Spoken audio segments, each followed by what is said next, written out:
Okay, so today is going to be a Halloween special day where I'm following the tradition, at least that I sent last year, where I did play chess on Halloween. And I think the reason why is, or like the title I even put was, because see, then I was playing it like almost every day in some capacity. Some days I would play obviously something else in front, but I was playing chess a lot then, like around last year, the end of last year.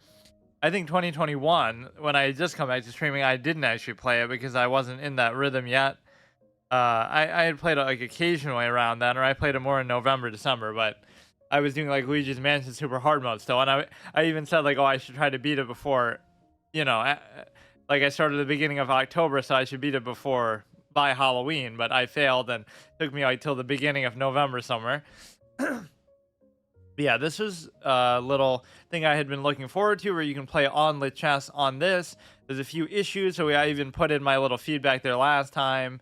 You can't really see the stuff on the chess directly. You can't see the rating. You can't see the analysis. The music is too quiet. Like there's all these little issues with it, but still, it's more fun than just playing it in the on the site itself.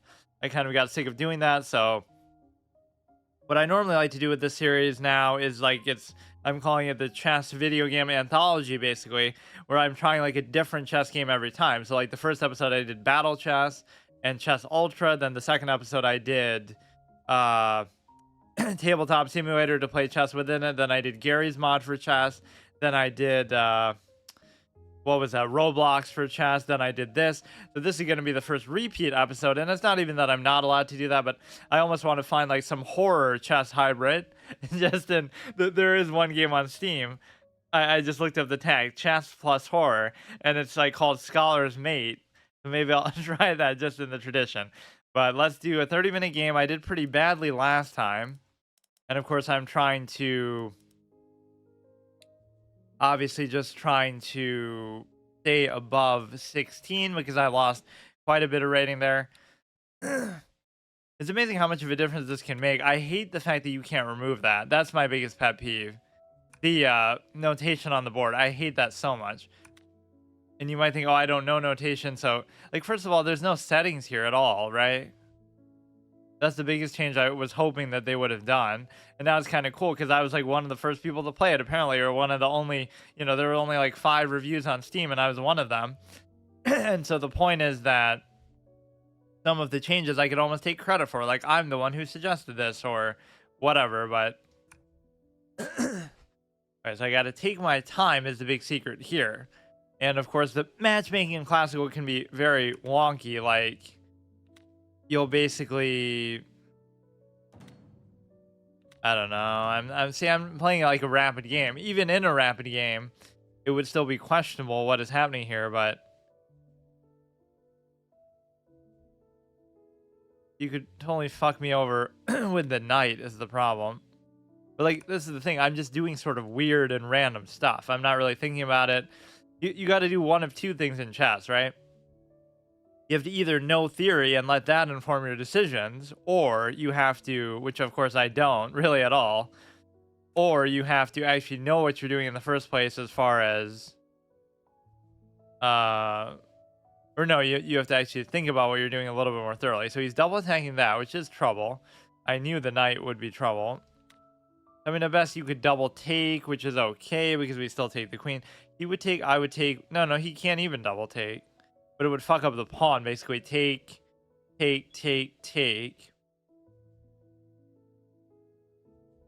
there's got to be some other hybrid. Like we've tried FPS chess. But that's the whole idea, is that to show, right, within this format, after failing my other challenges where I was just playing on the sites like chess.com, you can play chess every week, right? Or every day even, and you can play it in a different form. So one day we'll be playing FPS chess, one day we'll be playing Nintendo Clubhouse is almost what I was gonna do. But you could do this and just no, but I don't want to do it. Like, if it means he's gonna trade the queen, then I'm happy with it because it's the difference of this one dinky pawn, and we can figure out a way to deal with that. But somehow, I don't like it, but you can almost put the bishop there, and then you just got to figure out some purpose for this one. And it might seem stupid to use it just as an anchor there, but it's okay. He doesn't want to trade the queen. That's the thing. This kind of tells you my style right here. An aggressive attacking player would never do such a thing as this. Yeah, that is a weird tradition. Like, why do I play chess on Halloween? Because it's such a horrifying game, or the sight of me playing it is just so scary. There's nothing scarier I could possibly show on stream than the act of me playing fucking chess. I guess I could look through my Steam here as I'm doing this. Let's look for something related to. I've kind of been display capturing this instead of game capture because it does work with game capture, but just because I kind of want to show the chess sometimes because this game won't do it. So we'll see what rating this guy is and stuff like that, but not for right now. Yeah, let's actually do this in the background since it's going to be such a long game and I'm not going to be focusing anyway. What I hate about myself in chess isn't like whether you're good or not, like innately and stuff like that. I hate the fact that I so often don't put forth a good effort, right? If I always put forth the best effort and then I still fail and lose and stuff, I don't care because then, okay, you'll lose to some crazy jacked out guy who's like, just he knows theory, he's way too good. I can accept that, but I don't like doing this, but there's nothing you can threaten me with. Or there is. I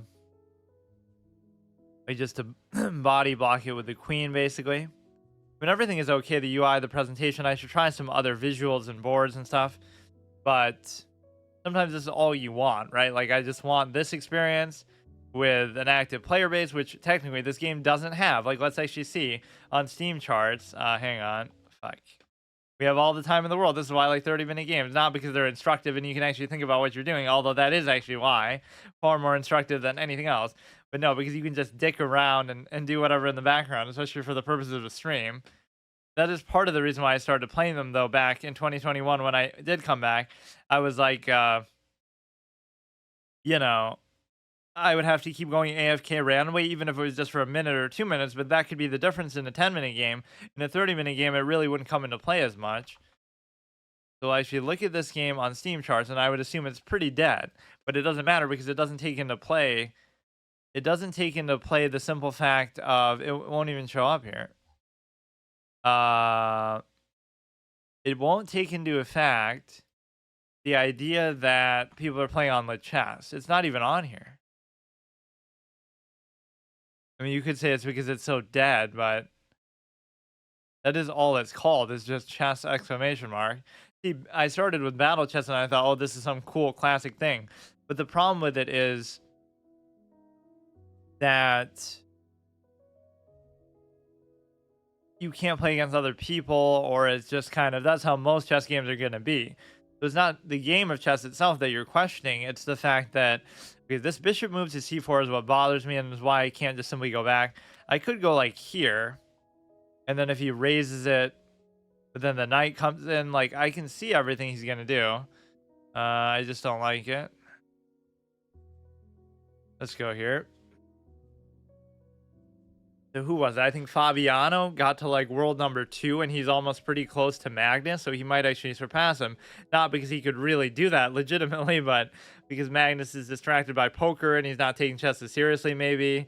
And so it must be, right? Fabiano. Let me check. Actually, we should always have that. We'll have a fucking Chrome thing open and this open.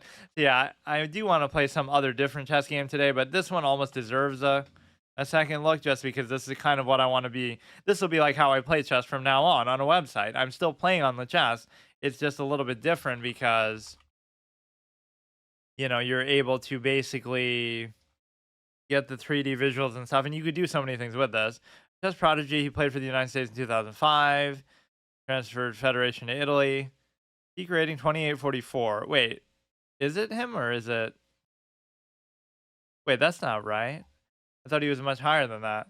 Top FIDE ratings. No, it is. Wait. 95. I guess maybe Wikipedia's wrong. Yeah, so look how close he is. He's probably never been that close. Well, maybe not, but there's a chance that if Magnus just doesn't take it seriously, he could actually be number 1 now. Just because, whatever. One person peaking and one person falling off. Their time is pretty even. I don't mind my position, but this is kind of a little bit confusing. right? The only mess up for me was the fact that I allowed him to basically take this, force me to take here. If he had traded the queen, which he didn't even do, which could be a mistake. You can't move this. You can't do anything with that. I wanted to go like this would be a good move just to bring the bishop out.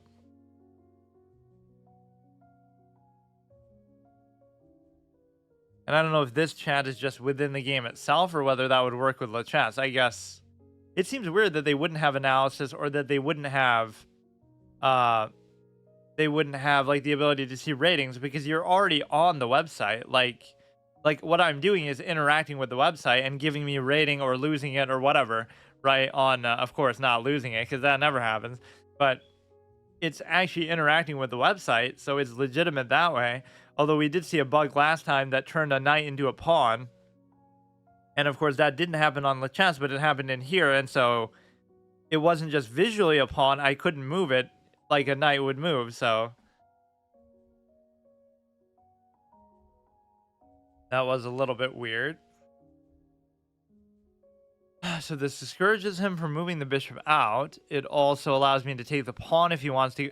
You also can't do stuff like arrows and whatnot, but that I don't care as much about. I wish you could like walk around though, you know what I mean? Like you could move the camera around, but I want to feel like I'm a character and I can like fucking whatever. Like Gary's mod at least gives you that vibe, although I wasn't actually able to play chess in Gary's mod because it kept bugging out. My computer couldn't handle it, I guess.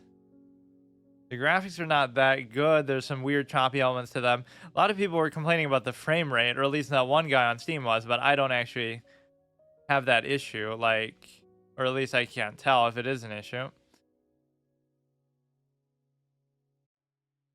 The space kind of reverts to the default setting here.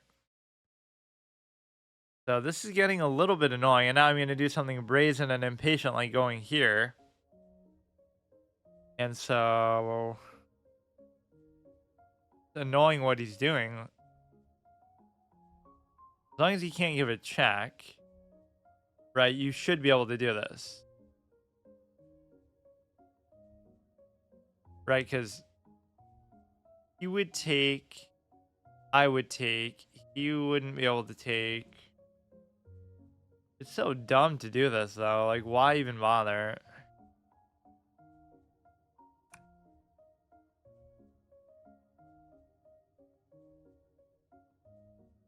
I don't see anything crazy he can do. Like, if he takes, I take. If he takes, I take.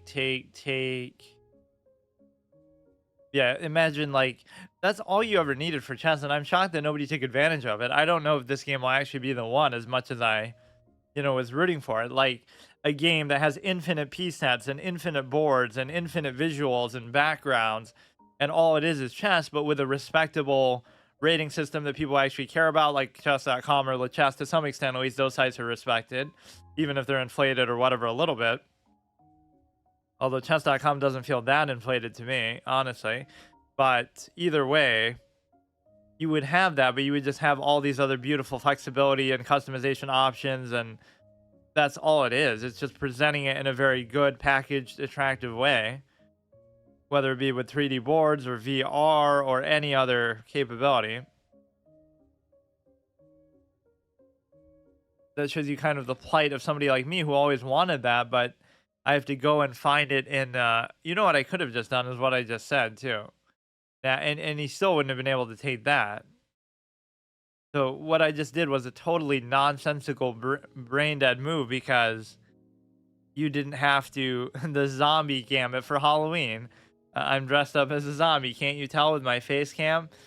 But yeah, what was that, dude? I even just said it like, oh, he can't move that. And it doesn't matter what he does here because it wouldn't have done anything.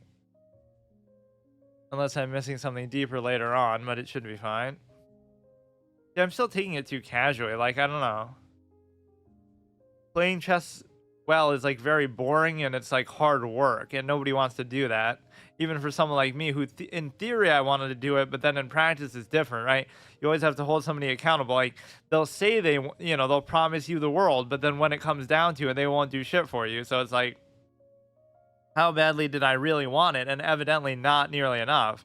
It's one thing like, okay, I didn't want to study as just a principal thing. Like I want to see how far I can get if I don't study, and I just want to have that innate improvisational experience. That part is fine. But what if you max out? What if you actually play the best you possibly can, which I still won't say I did, but I think I'm satisfied with it generally. Like, okay, if I can get to 1350, which is nothing, but it's just like the only other way is to study. I mean, I'm evidently losing to people who must have studied. Like, nobody could ever tell me that's not the case. And I don't mean just like, oh, a little bit, but some of these people really know openings, and we're only talking about like 14s and 1500s here. They know openings really well, or everybody has like their own specialty, right? Like some people know this really good sequence of attacks, or they'll know openings, or they'll know end games, so they'll know it in like little piecemeal parts. But like Andre is a 1500 player, but he knows openings legitimately like a 2200 plus, and that's even confirmed by people who are 2000 plus. Like they're shocked by how good he is at openings. Now he's not as good in other aspects of the game. Even I'm better than him maybe in middle games, and then he's really good in end games. So like, it's like some kind of skeleton framework where it's just all about the knowledge base that you have. It doesn't matter what. So he'll move the queen, which might still allow me to take the pawn there. So it might be a better. Okay, dude. I don't see what the problem with this position is, because he has to move his thing. He has to move his bishop, and I should be able to take the pawn. He had a lot of good opportunities already in this game. My pawn could be here right now on f6, and my king could be open. Now, the queens would be off the board, but they're off the board anyway, so what did he get from doing that?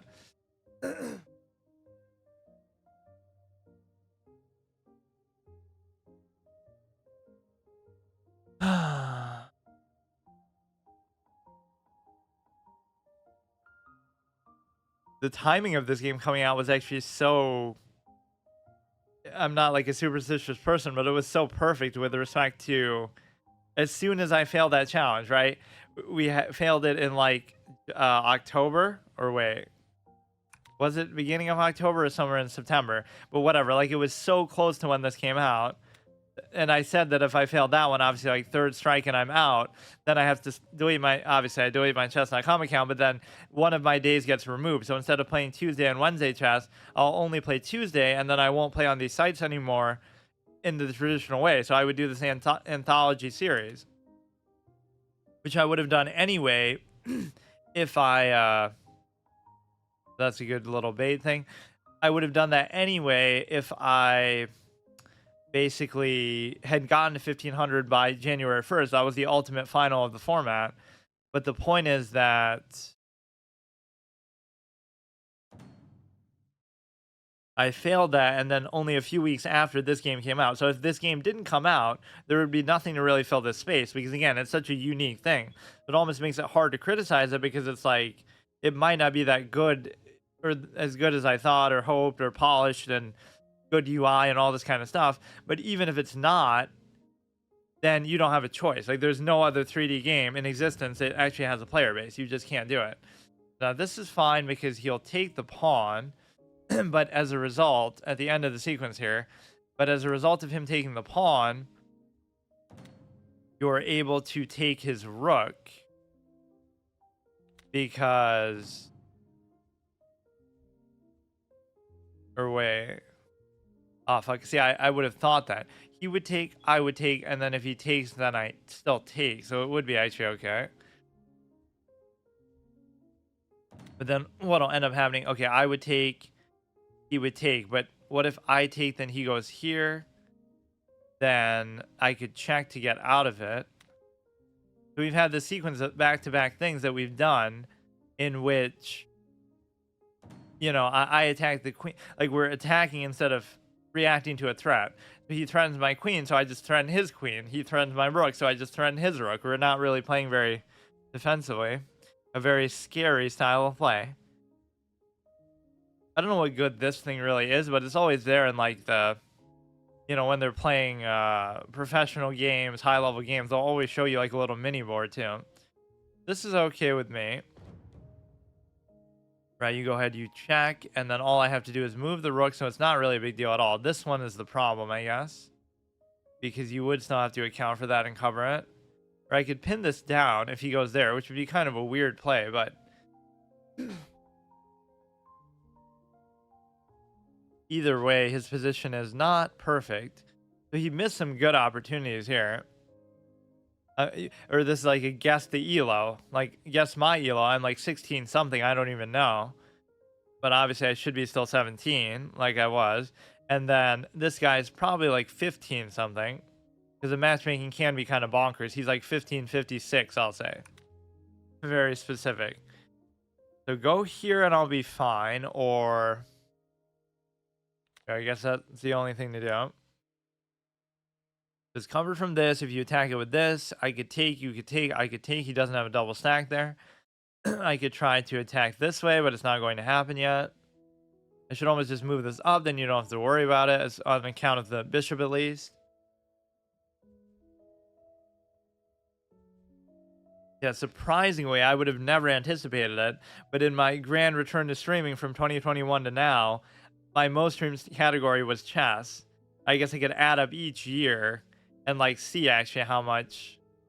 I don't know how you actually see that. Like I have the stats by year, but I don't know how you would see it overall. But yeah, it was the most streamed thing of last year. It might not have been the most streamed thing of 2021 because I only started like at the tail end, so it might have been something else. But and then 2023, I would assume so as well. Even though it's only been twice a week, it's kind of unfair to say that because chess is just chess. You know what I mean? Now it'll be different because these are all different categories. I'm playing chess, but it's technically Gary's mod, or I'm playing chess, but it's technically Roblox. In the context of, you know, like let's say, okay, I'm playing Dark Souls 2, and then I beat it, and then it's over. So you play it for X amount of time, which for me can still be very long playthroughs, but you do it for X amount of time, and then you move on, right? But in the context of chess, it's just always chess, or it was for most purposes. And so my point is that it's a little bit different when it comes to, okay, this move might take a little bit of thinking. He's down to 16 minutes, so let's just relax. ASMR, calculating a move for 5 minutes experience. Yeah, chess is a very ASMR-esque game, though. Just the little wooden pieces moving and the fireplace and everything. But yeah, if you stream something like that, it's going to be the same thing every time, right? Like whether it be a card game or something or Fortnite, like it's just a ubiquitous one-off thing. But it's even worse with chess because it's just so, I don't know, it's somehow so recognizable that you just always end up doing that. It doesn't matter what site you're playing on, whatever. So it's not even so much that you're doing chess more than other categories, right? Like whether it be story games or hard modes or some other format that you do, speed runs, permadeaths, let's say, whatever your main staple is. It doesn't mean that you're doing chess more than that. It means that you're doing something and then you're finishing it and then you're moving on to something else. So the one category won't be inflated as much as chess is, whereas chess is just like a lifelong, never-ending thing. I saw this thing that Tyler 1 got to like some crazy rating, like he's had rapid growth, 1500, which is a little bit surprising. At the very least, it means he must be committing a lot of time to it. This bishop is a little bit annoying, to be sure. I love those little stories too that I could look back and tell. Like, if it wasn't for the Star Wars piece set on the chess, I would have never become a grandmaster. Or if it wasn't for Roblox chess, I would have never stayed engaged in the game because I would have gotten burnt out. Like, all these little things. So even the man who believes in meritocracy understands the need for psychological variety and just freshness. The idea to, you know, psychological motivation. Even though you believe in doing the best you can, you know how fragile the mind is, that, oh, you get bored or you get burnt out. You need like some little extra flavor or something. Back in the day, you wouldn't have had those luxuries. So that's the real advantage. It might seem like something that, oh, it's just gimmickry and a distraction, but it actually ends up helping and being quite meaningful, potentially. So this you have to account for. We can set up for a double stack in doing that. And so this rook is not needed here, basically. Is the whole point, right? This rook can just sit here, and then we could raise that too, but then the king's movement is restricted, right? He's just trapped in there. And so now You'd create a double stack, and I'm not really too worried about it, but I almost want to move the king like to f8. That would also stop the rook from coming in there, right? So that might be a good sequence of moves. If you moved his king in a defensive way, which is not really the right thing for him to do if you're playing against me. That's what's always hard to factor in because I just don't attack. I don't have the confidence to attack. Or you know what you could do? Some of these big streamers like, I'll react to scary videos while playing chess. As if the act of chess itself isn't terrifying enough. But, you know, this is the kind of stupid shit that people would do. On one hand, I just don't like that kind of content. On the other hand, at least I can't say I'm playing chess ironically anymore. That was what I reached like earlier in 2022 or something. I realized like I wasn't doing it that way. I was just doing it period, but I guess it's okay. So let him take it. Then I'm not really too worried about anything. There's no reason for me to take it. And the bishop's threat is no consequence either. So he kind of has to, or he has to give up the open file. But yeah, on one hand, I just don't like doing stuff like that. But on the other hand, and that even shows you, like, I don't do face cam. So that sort of thing would be a lot more difficult to do, or you'd be going just by commentary alone, right? So it discourages that kind of cult of personality basis that I always talk about. And it encourages meritocracy or whatever. It at least keeps your content more honest. Like, oh, you have to do something. It's not even about what you're doing specifically. It's about the principle behind it. Like, you can see what that encourages. I guess nobody really thinks about it that deeply, but I've always pointed that out. And beyond that, you have a case where, like, where it could be copyright and stuff like that. But I guess nobody seems to really give a shit about that because, I don't know. It seems like nobody ever gets in trouble for that for certain things, at least React videos and stuff. Like, people are trying to watch fucking movies and stuff. XCC gets his kick deal, and then he's watching, like, Batman The Dark Knight or something his first day. It's like, we paid this guy $100 million for this shit, dude. Like, oh, I didn't know I couldn't watch the full movie The Dark Knight or whatever on stream. Like, really, dude? He was like almost trolling. Like, he's trying to test it to see how much he can get away with. Or like, what was that? Ludwig gets banned for Baby Shark video on like his first. Now this could be difficult for him because I don't know what he's doing with that.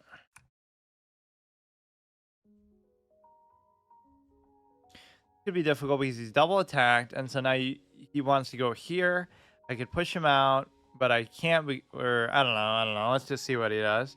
See, that's the mindset you have to get out of in chess too. Is like you want to wait. You want them to do half the work for you, as in just, you know, let them see what they're gonna do, and then you try to figure it out from there. But you should already know what they're gonna do, or at least you should know what you think is the best thing they could do, and then figure it out from there. Like, so if they do something else, that's a good thing because it's obviously worse than what you thought of. So you're going to restrict his movement quite a bit. If he goes to f6, I can attack it with the king. If he goes there, okay, I guess I can't do much, but I can't take that either. You could just keep marching this along. I mean, seems a little bit lazy, but it's amazing that there's nothing you can actually take advantage of in this position. I find that hard to believe. If you raise this, this is getting a little bit greedy because, you know, theoretically, yes, you're trying to attack the rook with it, and that would be a very devastating spot for the rook to be in. But it also means that you're not really doing... Okay. And now... Oh, shit. Now I can't move that either because... Or I can't cover it. They got too greedy there. There was no real threat. There was no real need to do that, and then I could break the whole game open.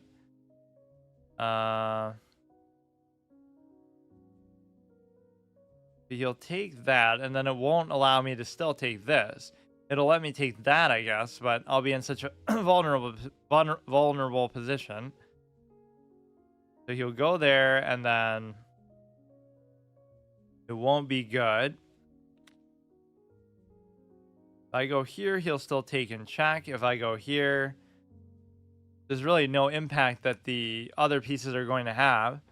You can just let him have it. If he takes with the bishop, I could take the one pawn there, but it's almost not even worth it. He'll check with the rook. It won't be mate very easily as far as I can tell, but that was kind of a disaster. This is under attack. Like, just the position of these is not the greatest. Like, even going like this and then pushing something out with a pawn or whatever could be definitely very dangerous. The point is, if he takes this, I could take and check. Not that doing that would even be that impressive, but if he checks on the back rank, it won't actually do anything. Right? He can still move. If he checks with the... He'll move the bishop. He'll move the bishop to the h7, basically covering h7, and then he'll check with the rook. But even then, I could still escape to g7. So there is nothing easy to find here. See, this is like a lazy, boring kind of game because there's no scenario where I should lose to a guy like this. He's not doing anything special. I've missed a couple things that are obvious. Like, there's just nothing there. He'll check there, which is what he wants to do. But even the act of doing that, well, you know, you could do a thing like this. Like, oh, you're covering it and just... That's my one biggest negative tendency, though. It's like I'm always so lazy when it comes to, you know, you're not looking for really the absolute best move. Of course, you wouldn't even know what that is even if you saw it, or it'll be way long-winded 15-move crazy sequence. But at least look for something better than the bare minimum, right? That's often what people do. Like, oh, it's good enough to get by. You don't really care that much, even though I'm putting in this much time.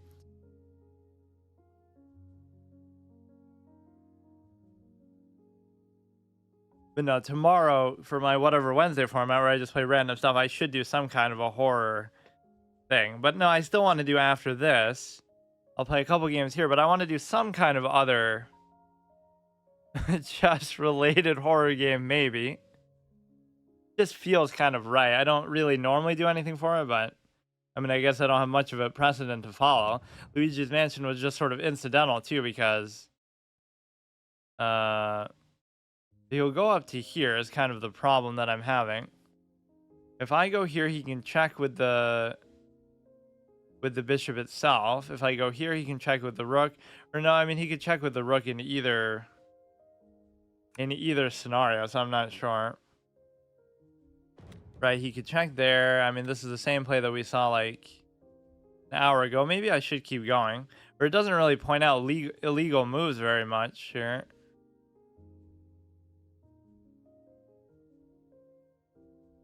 I don't know what's happening. You take that. It's still not the end of the world, but it's just a clown show what I'm doing.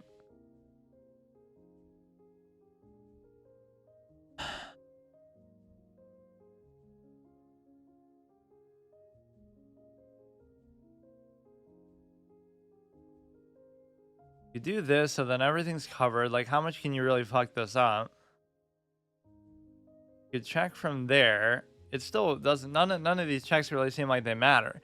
You're not going to be able to mate me like this. 1, 2, 3, 4, 5 pawns versus 4 pawns. Not the end of the world. Both have a bishop, opposite color. Both have a rook. My king's position is maybe a little more free and elevated, but maybe more vulnerable. Which, that's the whole irony of the endgame. Is like the king... You know, you want the king to be active and in the open because it can actually cover pawns and help you promote. And maybe this isn't quite that point because there's still too many active pieces. But, you know, it goes against the conventional wisdom that, oh, you want the king to be off to the side and just hiding because could get you mated, but you don't have to worry about that here. What is this, like, little smudge on the board? That looks kind of unnatural. Right? That's so conspicuous. It's like the dirty jean syndrome. You got to pay $4.99 for a custom piece set. Not that that's how this game's business model works, at least not yet. The whole game is only like $7, but somehow it has this streak here. And that's the whole funny thing. You wouldn't even have to encourage anybody to play this game, right, to bolster the player base. Just play on the chess, which already millions of people already do. That's the whole genius of it. it's kind of weird in a way. Like 0 people could be playing this game, but yet it's super active nonetheless. Because if you were to play it, right, that's almost a principle they should use in other games. Just like, you know, find a way to integrate with some super popular format that allows you to take advantage of a large player base, even in another capacity. I don't know how exactly to explain that, but like,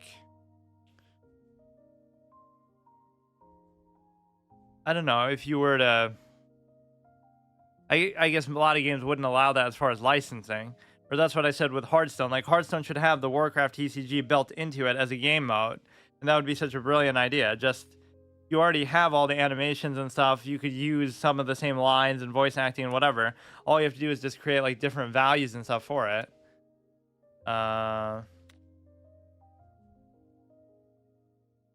If he takes this, I take the rook. If he doesn't, he goes here, here. Here I take. There I can't take. Yeah, what if I do it like this? I'll move the rook. Then I'm going to get too lazy and overzealous with this still.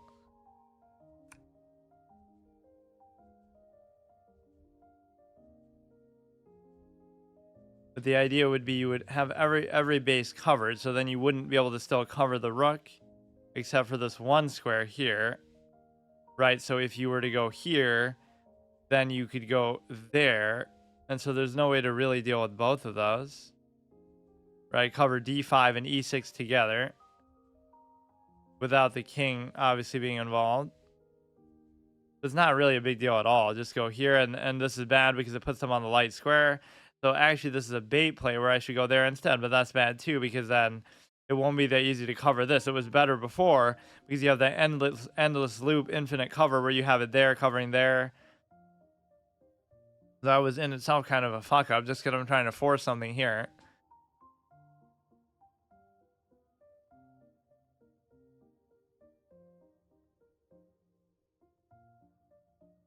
You have this little e6 play coming in. His time is kind of dwindling, but I've clearly not played this one particularly well either. That's what I love about chess, is it always brings out my objectivity. Like, I don't mind saying when I play badly, but sometimes it is bullshit. Like, the one guy has 3 brilliant moves, and people are trying to say, like, oh, you know, that's just marketing or whatever, but it's still, like, not something that you normally see is kind of the point.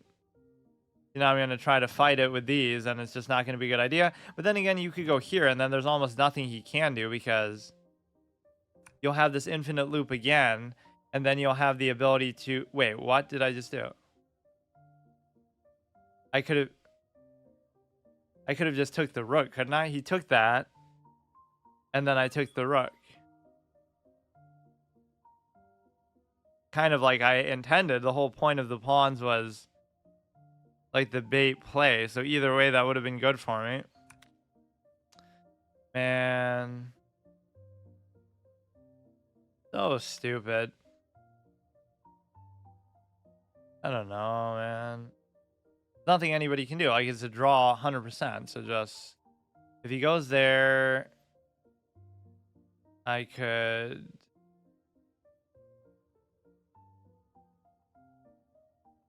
You would fork it, or you would basically have to attack with both, which I can't do, so that could be trouble. That is actually pretty problematic. You'd want it to be like behind or somewhere else. F7. Why is it showing me F7? I guess I could just go like a different way with it and then go a different way with the bishop, and then it's covered by the rook anyway, and it can never be double attacked, so it doesn't really matter. And so you just go like bishop to a3, d6. Putting it like this is always a bad idea, right? Because then you can pin it down and then maybe do something.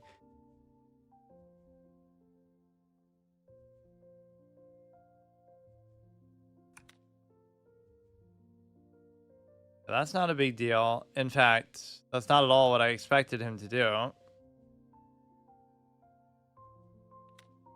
Let's just sit here and either we'll flag him or something. Yeah, we won just by attrition. The fact that either he's going to run out of time in a 30-minute game, in which case then you have no excuse at all, or it's going to be a case where basically he made a weird mistake, but at least that was sort of a compelled mistake because my whole reason for pushing these pawns was at the bishop was to kind of make him choke or do something.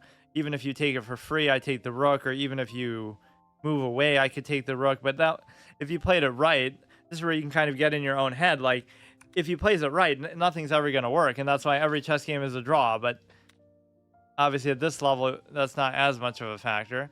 Or like even here, right? You could just, okay, you would take, I would take, and that's it. The difference of that one little measly pawn is not going to be that big of a deal. This one's going to be covering here no matter what.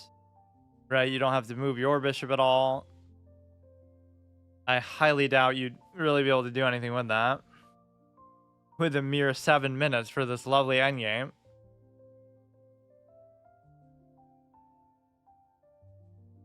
Like every game I should change the song, or I should change the piece set. Or it's almost like I should do it till I lose, right? I wasn't doing the first episode, but yeah, I'll keep a piece set until I lose a game. And draws don't count as losses, as according to even the highest level of play, right? It won't break your win streak because like Ding Liren and Magnus both had super long win streaks, but the majority of their games were actually draws, but that doesn't count against them somehow, so. And then you would never have a win streak if that was the case. But yeah, that's the whole hilarity of like my comparison between chess and real-time games. Real-time games are always objectively more complicated than chess, and they could never be solved because it comes down to minute reaction time in every real-time secondary moment. It's not even about what you're trying to do, it's about how you do it and how fast you do it and how efficiently and accurately and stuff like that you do it. Not accurately in terms of chess moves, but like in terms of physical, you know, like shooting your gun or hitting your whatever, right? Doing stuff physically accurately. And so people would say with that, like, you know, the closest comparison you could make to that is like bullet chess or blitz chess because, oh, it's so fast. So then it does come down to some sort of physical semblance of how quickly you can move the pieces, or just, you know, putting the real-time element into a game that's not about that at all, and that almost runs antithetical to it. But on top of that, it's a situation where even if you were to look at it like that, this is how the World Chess Championship comes down to, is like, chess is such a complicated game, but at the same time, it's such an innately solvable game that these grandmasters playing each other are going to draw every game. Like Magnus will draw every game, and then he'll win in the tiebreak. Now, why does he win in the tiebreak? Because he's better at the game, or because, oh, it comes down to speed and real-time movement. So basically, you know, oh, he's gonna win because of time. So if, in other words, if everybody always had enough time to think, like just play correspondence games, theoretically, then, oh, nobody would ever lose, which isn't true, but there's something about it that just seems really dumb because theoretically, okay, if you have enough time to think, that's the ultimate equalizing factor that renders a lot of other things redundant. So even Jan or Ding or somebody can draw Magnus almost every game if you're playing in a longer time format, or at least that's a lot of the time what ends up happening. So, right, it renders skill and ability kind of moot as long as you... Okay, dude. As long as you're able to have time to think, and as long as you actually use it, for one thing. See, why does it make you seemingly let you make that illegal move? Now, you should be able to go to here, and then it's not going to matter, but if you do move this to try to cover that, then you have a situation where... I mean, it should be a draw. Like, I don't know what we're clowning up for, but... Yeah, that's my real Halloween costume, as a clown. Can't you tell by the play that we're putting forth? You can go here, and you can just kind of be in a pretty dominating position, because there's not much you can do about it. Now, you could try to dominate on the other side of the board, which would be interesting.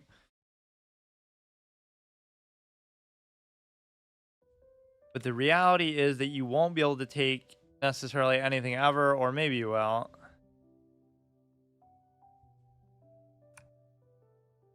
Because what you could do here is you could cover it in such a way that you raise it. And if you do that, then now you'd have to sack the bishop to make this happen. Otherwise, right, you have to sack the bishop. You have to. But then again, I still maybe no. I mean, I'll have my bishop, so I should be able to equalize. The fact is, you're not really gonna win though. He sacks the bishop, and then he starts to eat up the other side. But I should always be able to stop him, but I won't necessarily be able to win the game. It might be very important actually to do this. And so now I'll keep going back and forth as long as I cover that one. Right? At least force him to get through that. Eat this guy up. Like, what would be my odds even of winning here, even if I thought I could? In the same game in which he blundered a rook, he made so many mistakes. How can I be critical of my opponent even as I'm, I guess, not even beating them? But how is it possible that people are this bad, yet I still don't take advantage? It's almost like I'm disappointed. Like, oh, I don't want to win that game if it means that, oh, he missed this or that. But that's just how chess is. Like, they're always going to have to miss something. Otherwise, the game would be a draw every time, which is not necessarily how a game like this has to work. Now, the whole thing here is you have to figure a way to, like, you could trade the bishop for both of them, and that's your best case scenario because, you know, I could be fucking up.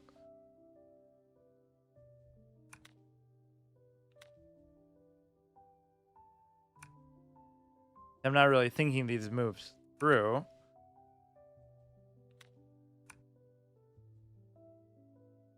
If he moves the pawn, I take. If he moves this, I take. Now I can stop it there, and then I can guarantee the double take. And so even under that circumstance, it should be a draw. The killer move here could be if he goes to king to g6, maybe. But I don't know. Like, if you lose a game like this, you should just stop playing because you had so many opportunities the whole time. If he raises the pawn...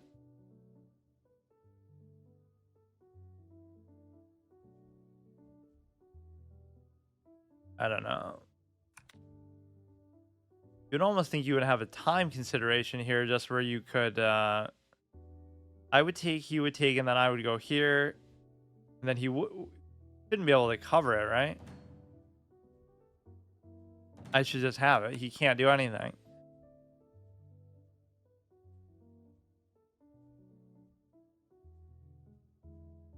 Of course, I don't want to do it after wasting an hour of our lives. We end up with a draw. What a fun and rewarding experience. You may as well just take it. Or that was one of the biggest adjustments I made when I went from doing badly at chess to, or like mediocre at chess to a lot better, is that any game I would have lost before, I would just draw it instead. And it's like, oh, you can just do that? And the answer is yes, you can just do that. It's just boring as fucking dishonorable. So I hated doing it, right? I would never want to play like that. Yeah, I'll only change my stuff, I guess, if I lose, maybe. Which, again, that doesn't count. I actually want to see whatever that stupid game was. Or let me look at a couple entries on Steam for this. Chess plus horror, right? Or get rid of the comma, maybe. Or yeah, that one's showing up as like psychological horror. Survival horror. Fucking 4D chess or 5D chess or whatever. I don't know what this has to do with it.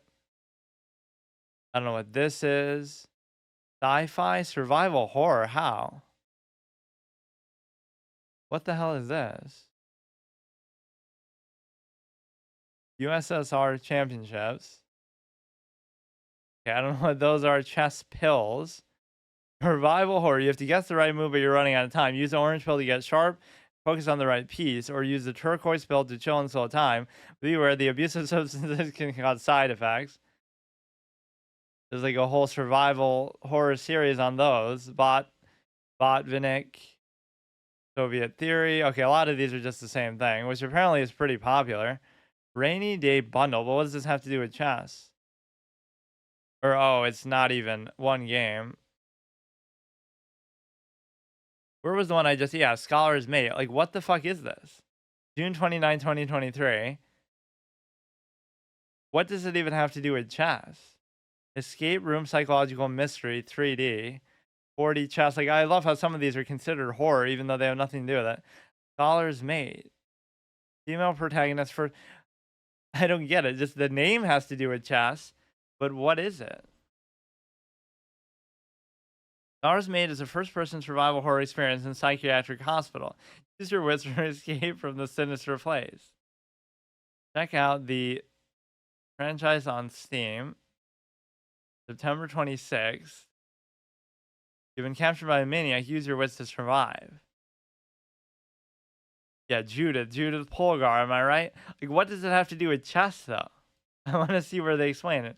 Investigate, think, and solve. Original voices and music. It's unclear what date is slated for. It does say it now. I don't get it.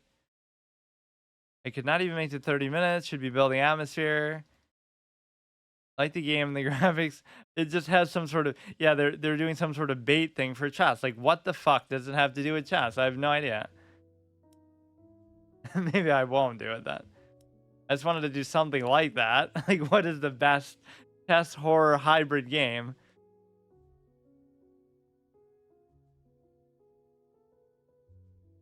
I guess like Fog of War could be considered that because it's like, oh, you can't see what's happening, so they could come out of the darkness at any time and get you. So that should have been a win. It easily could have been every chess game ever. There's a point you'll get to where that'll be more satisfying because it's like every game is a draw, but then you have to like work really hard to, you know, not make it that. But 5 minutes, it's bugging out.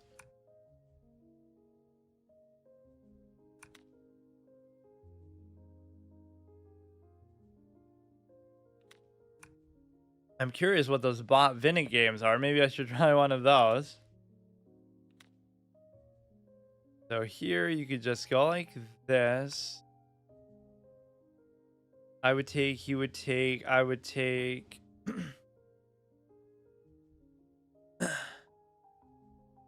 If I just take my time, nobody can beat me. See, I didn't even see what rating that guy was. But there is sometimes a crazy discrepancy between like the matches that you get on here, or at least in classical. In rapid it's not so bad always, but there's just less people who play classical, so sometimes it'll go like 100 higher, 100 lower. You can kind of adjust that too. I don't know how that works on here though. It's just gonna take whatever settings you have there already, I guess. Go here, that could be bad in and of itself. He's pushing very aggressively, which means he's probably not gonna kingside castle. But so what? It's not like it matters to me. Yeah, that's what I loved about these shorter episodes is like you can barely play like 2 or 3 games. Like, oh, you're only playing for 2-3 hours, so how the fuck could you possibly how could you possibly, you know, play 30-minute games if that's going to be the case? You barely have time to do anything. If I go here, then he goes here, here, then he goes here, here. Right? It might not seem like the greatest idea, but it's okay for now, or it is a fuck up because of the... Okay, alright. I had the one potentially good game in me, even though it wasn't that good of a game. It was just like... That's the best you can really do.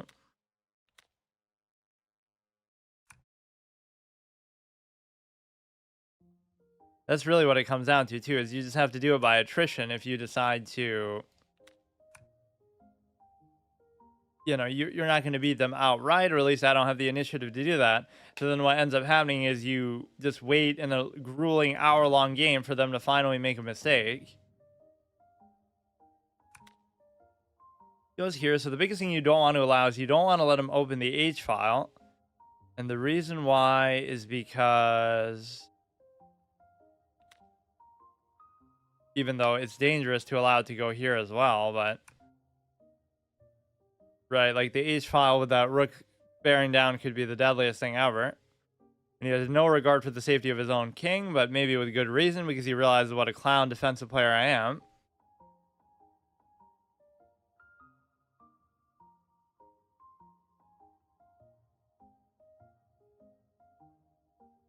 And of course, this is just the tip of the iceberg when it comes to a classical format because basically you're in a position where...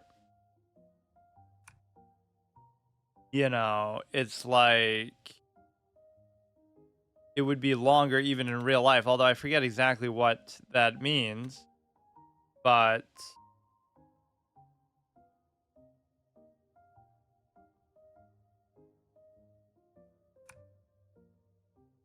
you know, it'll be more like 90 minutes plus another 90 after 45 moves or some weird. I forget what there even were, like in the World Championship or other competitive matches. So everybody respects the longer time formats, but then it comes down to a shorter one anyway, right? That's the problem. You're doing the classical World Championship, but then every game is a draw, and then every time you have to just every time you have to come down to the tie breaks, which are just faster, and then that's the reason why it goes the way it does. At least now the H file isn't nearly as scary for the simple fact that, yeah, I'm literally playing Blitz right now, by the way. This is why I should just play like one classical game each time, but I can't really do that because it's like, you know, then I'll never get anywhere. Not that I'm even trying to make progress per se, but I definitely don't want to fall below 16, which I lost like 70 rating last time. I went from 17 to like 1630, but it's because they have like these boosted rates because you haven't played in so long. At least we take this pawn back. That's nice. You get a nice little octopus knight position here, attacking the rook as well. Right, legitimate octopus knight, and then we can go ahead and maybe trade that off or do something else. Let's see. Look how fast I'm playing. Like, I don't even want to do this right now, but you can just tell sometimes, like, you're just annoyed and you just don't even want to be a part of this game, but or it's like you feel like you're too good. Like I'm a top 6,000 player, classical player in the world. Like who do you think I am, dude? But obviously I might be garbage, but these people are even more garbage. So see here, you're like almost inclined, let the thing take, right? Let the knight take and then take back with a pawn, but then I don't like that either. Right, so it's hard for me to decide. I don't really get it. Should feel like you have to let them take, and that's your reward for getting an Octopus Knight, because otherwise the Octopus Knight doesn't feel that good. But he could double stack himself to preserve the open file, and then neither of us could just take. Because even if he double takes, I can still take, because he would take, I would take, he would take, I would still take. You have to attack with something else, which you can't do in any reasonable span of time here. Let's go ahead and take this, or I can't, obviously. It's dangerous to do this, don't get me wrong, but... he would take, I would take, he would just take.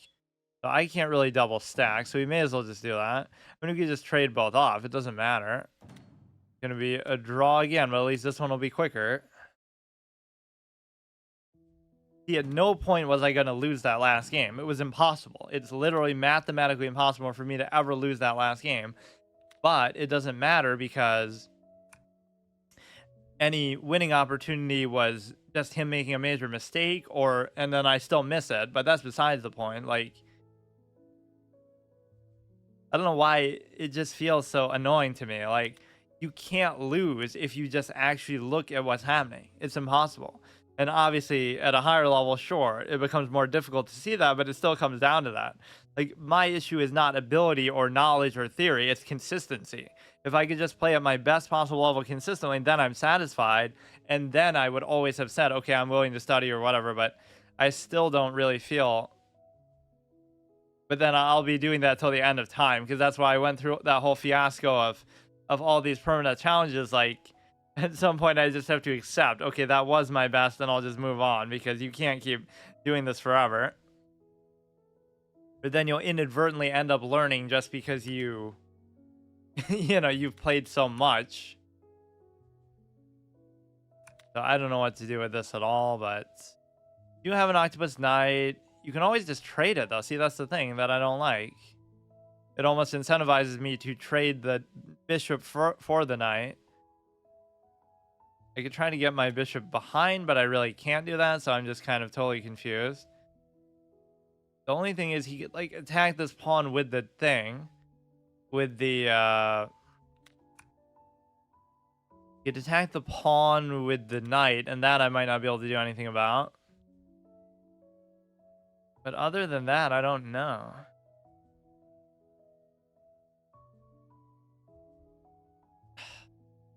Just annoying. Like, whatever's gonna happen is just gonna piss me off. I'll go here, here. He takes, I take, but so what? Like, what's the point? He'll raise it. That doesn't help me. Knight is gonna do something annoying. He'll go there, and then he'll go there, and then he'll attack that. At least here, if you cover it with the thing, then that takes one target away, or more to the point, you won't even be able to do anything because your knight can't even go there in the first place. If you go here, I could take. If you go, you can't go here. I legitimately can't do anything at all. It should be a draw, basically, and it shows you what a clown pace we played at. We're playing a 30-minute game like it's a 10-minute game, just because it's move 34 and it's only been 5 minutes, and we're basically in endgame draw territory. Whatever happens now, it's not going to be very impressive either way.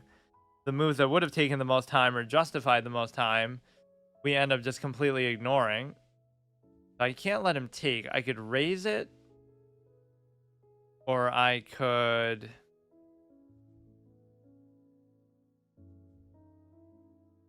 raise it, or I could leave it. Or no, I could just take it. And the reason why that's good is because now, okay, he'll raise that. Then I could raise this, but then that's not good because you want one of these to at least cover somehow. If you raise that, I think I could just let him do it. Because I just don't want the knight to come in. So anywhere it goes, I can just take it. Or the whole time I could have just taken with my own knight, but I guess I want to preserve the octopus knight, which I don't know how good it's really going to be here when there's only like 2 pieces on the board. And it's like, it's going to need to be more active to sort of match the pace of the bishop.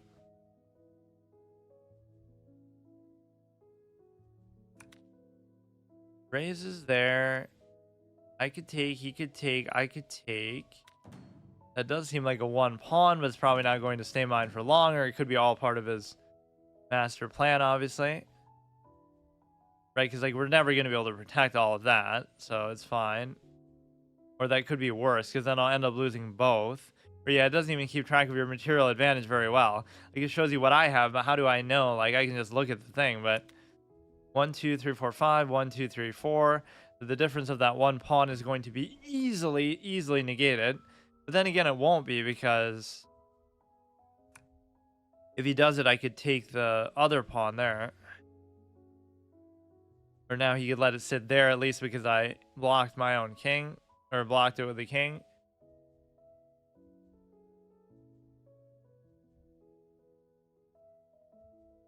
So imagine, like, I'm doing some world first thing, like I'm getting the 3,500 rating, but I'm doing it through this or some other, you know, third-party thing. I'm not even playing on Lichess, but I'm still dominating. That's how good I am. Okay, that's pretty much to be expected. There's nowhere that he can go that looks really too threatening to me. Right, so none of this would be a problem. If he does take that pawn with the king, I can take the rook and check. Or, I mean, take the pawn and check. I don't know, man. Now we can cover it. We can come there and we can try to take that one. So again, the cover here is sort of fruitless because both of these covers are very awkward. Although you may yet still be able to maintain them. If you decide to let him have that, then I take this one instead. Going to move the king and then pin that down. Try to understand, where do you think he could be going?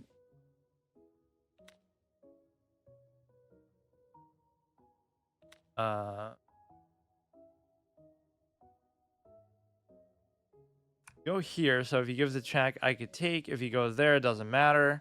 If he goes there, take, there, check.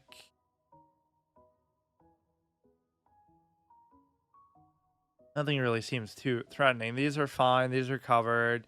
Best thing is he could win 1 pawn back, which wouldn't be surprising for him to do at all. You have two unconnected double stacked pawns, non-pass pawns.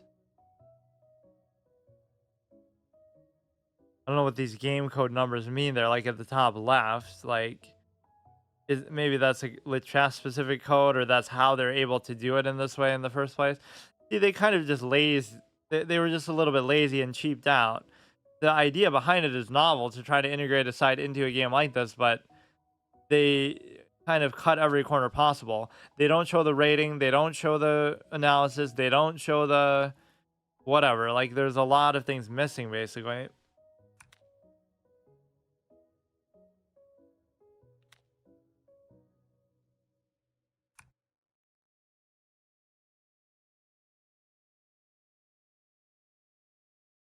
Now this would be good for me in basically any scenario, because either I'm threatening to take the pawn, but if he takes, then I can undouble my pawns and give a check, and they're on the opposite color of the bishop, so there's not much you can do about it. At least his pawns are on the same color as my bishop, so I could potentially try to take advantage of that, but I guess the backwards logic there is that he could cover them with his bishop too, so... But no, like, mine are completely invincible to him, so I don't even have to worry about it.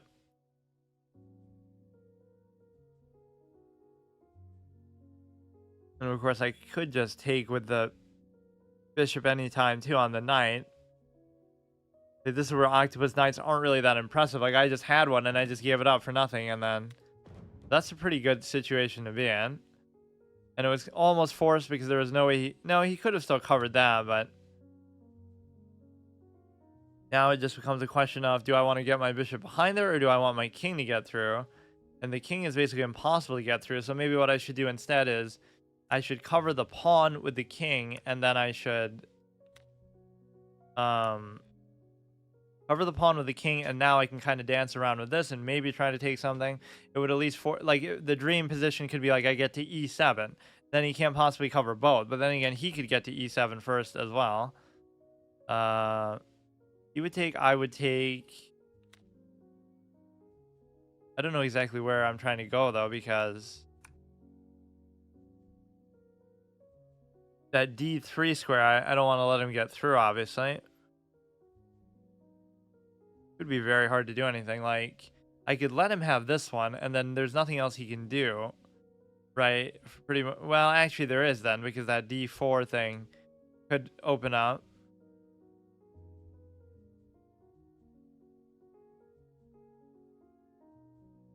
I wouldn't be able to go to d2 either. Yeah, this game was a total clown show because of how much we just like rushed the beginning. But at least I'm not the only one. So we're like both giving each other time odds, so they neutralize each other, and we're basically playing a rapid game. Imagine how good everybody here would be if we didn't do that. Right? If they actually took their time from the beginning and used every second and played the whole 30 minutes and did everything the right way.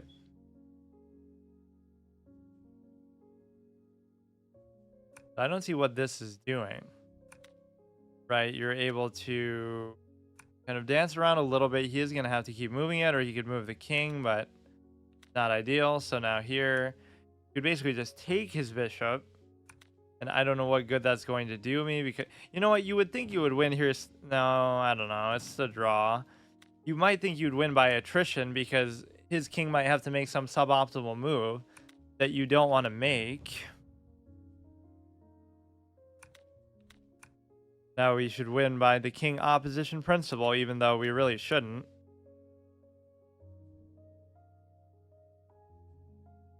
You can't go there, can't go there, can't go there. So you just have to give up the spot. Go here, he takes, I take, and then my king is in a very dominating position. He has to take because we're going to be way... Or no, I guess he doesn't. He could... No, he does.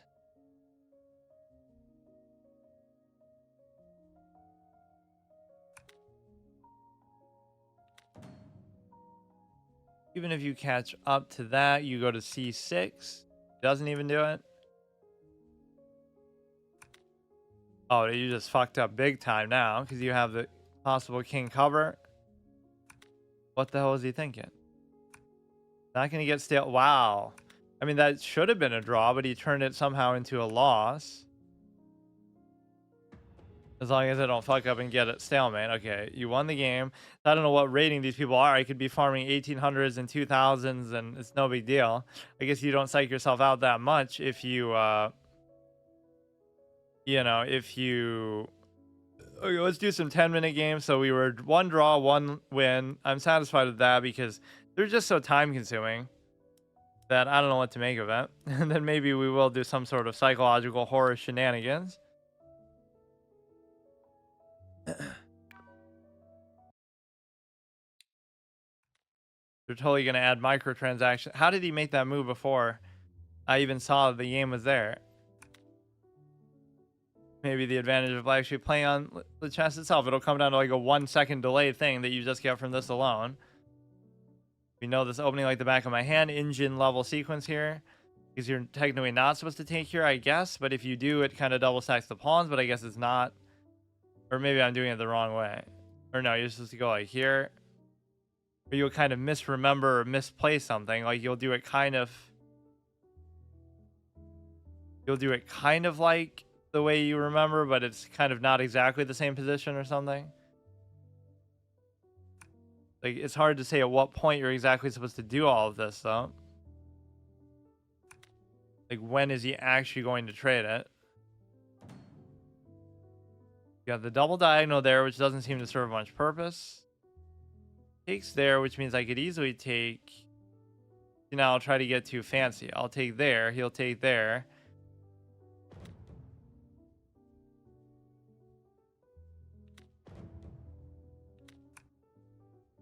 What? Wait, I could have just taken though. Wait, now I don't even know what the material count is. We both have 2 rooks. We both have a bishop. If I had just taken there, no, I guess he still would have won the... I'm confused. Whatever it was clearly self-inflicted. It still should be fine, I guess. Go ahead and open up the nice little diagonal here. As much as I'm a fan of bishops and always extol their virtues and how vastly superior they are to knights, I never actually use them that well, or at least bishop pairs I'm not very good at using. Or I guess they're just not as easy to use as maybe I would think.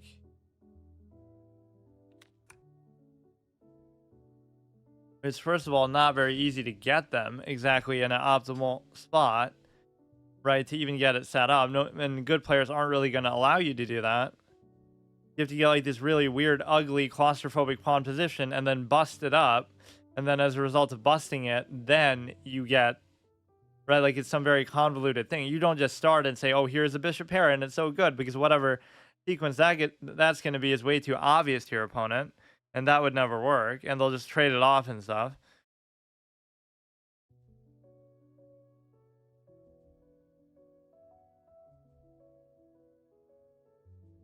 It almost seems like we're playing in slow motion here, too. Like, it's only been a minute, but it feels like so much has happened. I already clowned up. I already lost a piece unnecessarily. So many things can happen.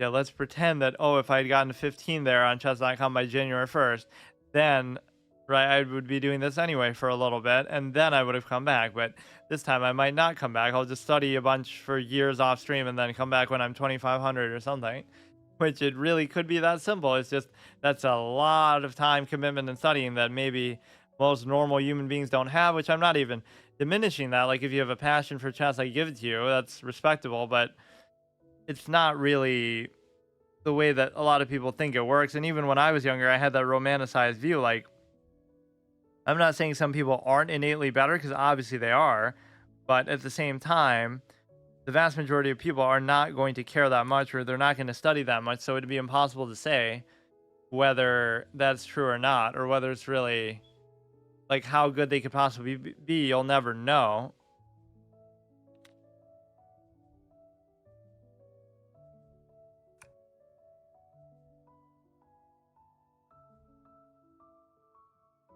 The studying is a necessity and being good is an option because it wouldn't really even matter that much. Right, like anybody can get to 2000. So if somebody's flexing about being 2000, I guess it could just be about how fast they got there and stuff like that. But as far as the more basic idea, oh, it's just years of studying, but most people don't want to put that in, and most people don't care about chess that much. And so I wish I didn't have to say that, right? Because I would gladly defer and say, okay, somebody's just innately better or everybody's innately better and I'm just not good, and then I wouldn't play and I'm fine with that. Like that's even what I thought when I was younger, like, oh, I'm just not good enough, so I just won't play, or I don't care, you know what I mean? Like I'm not going to commit to it. But I was actually wrong, and maybe the opposite is true. Like maybe I was better than most people, but I just didn't study, or I just didn't care enough, or I would have never believed that that would have been the next step. Like, oh yeah, just study, and you know that's actually what you're supposed to do.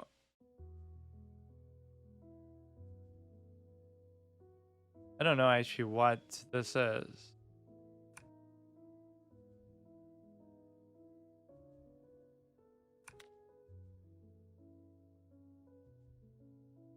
I would take, he would take, I would take.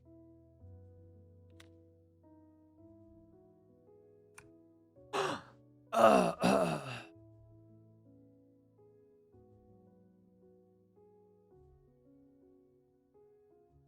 all part of my master plan clearly, and I'm not just playing way too fast. Like, would you not do that, or would you think there's a reason not to do it? Okay, hurry up, dude. Haha, Botez Gambit. Wow, farm all the clicks. Like that just shows you right there the ultimate bonehead nature of content creation, though, with all due respect, but really with no respect because it's a legitimate criticism of it. The idea that you're getting well known for something that is objectively seen as bad, right? It's okay, you do it one time or whatever, but there's something just very strange about it. Like, if I go here, he'll go there and Royal Fork. Otherwise, he will probably still win, but I mean, I just gave up my queen, so why is it a big surprise? He'll take on f7, and then he'll be able to, or he could even do that.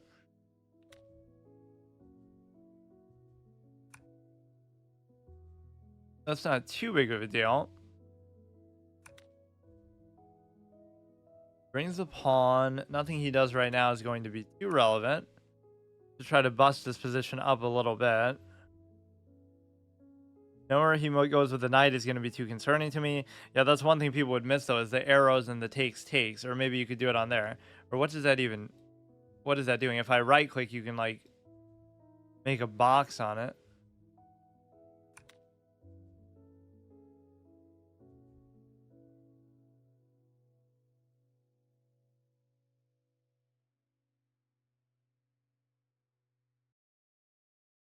That's a little bit problematic, I guess. I don't know. This game is already kind of gone. We could take the knight at least for what that's worth, but it's not really that good because you would take there, I would take there, and so it's one rook versus two rooks.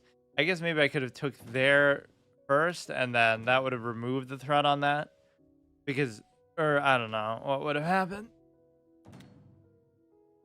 It'd be pretty miraculous if I could somehow salvage this. The king just has to be super active and actually make this happen.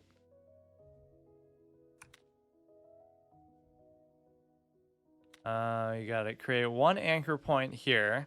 And if you could cover basically both for the price of one, then you might have a chance. Like, you cover this and this with just the rook, and then the king can roam somehow.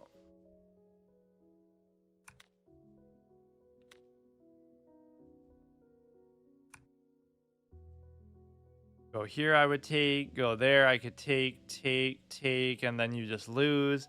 You don't really want to trade a rook, but you might have no choice.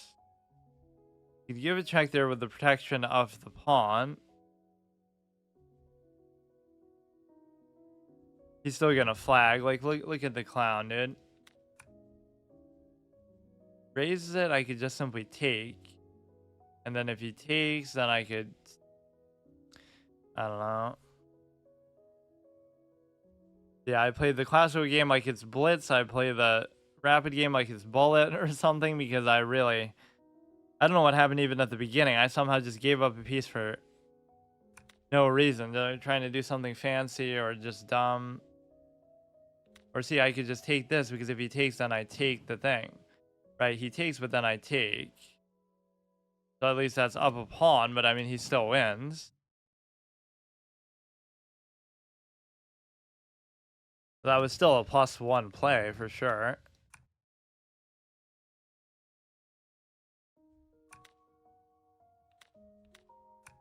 He would take, I would take, he would take, I would take.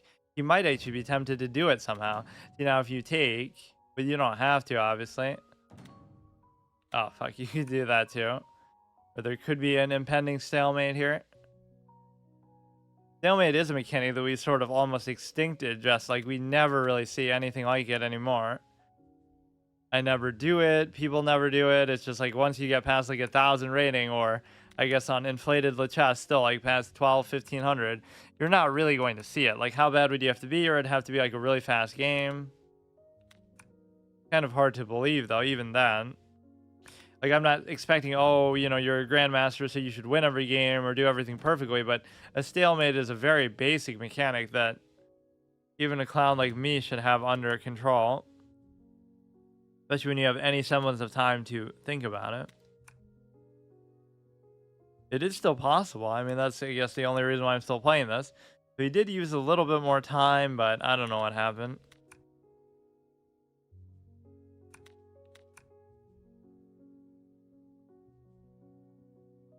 That sound whenever you castle or give a check is quite dramatic, too.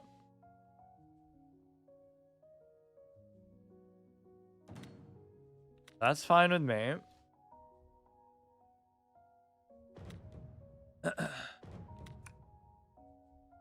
Hurry up, and then maybe I'll do like one more of these, and then I'll try some other stupid, I don't know, I just have an urge to do something like... That one doesn't seem really adequate, though. Maybe I'll just try one of those at random. Oh, I don't even have it open now. Kind of feels appropriate, but maybe I'll do that tomorrow, like where I do some... Okay, we got the points. I don't even know what I am in this. I'll have to go and review them. It just, the UI is so minimalistic. Like, they're not even trying to do anything. Like, it's just functional. It's like George Lucas's dialogue in the prequels. You're just trying to get from point A to point B, but you don't really care, or there's no nuance to it, except for, I guess, Palpatine's lines are pretty good sometimes, but... It's basically the way they present it is like everybody's a moron and Palpatine's actually smart. So that makes him look like a total genius. And that's why he's able to become emperor and this and that. Like, he legitimately does seem smart, but everyone else just seems like a complete moron.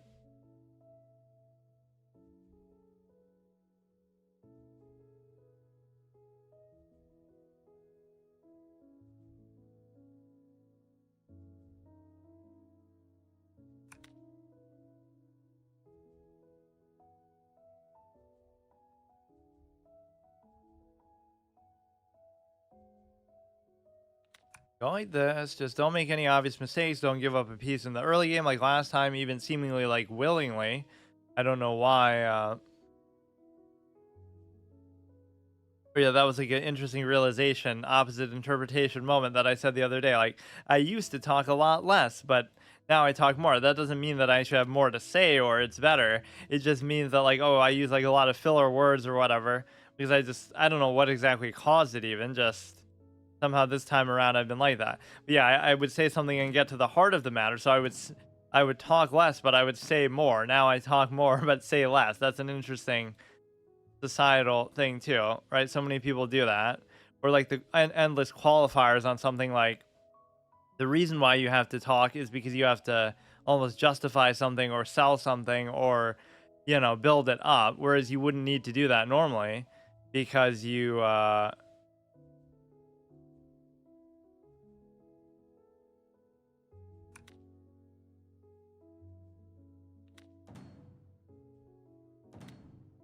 you know, it would just sort of speak for itself. So it's some kind of contrivance behind that too.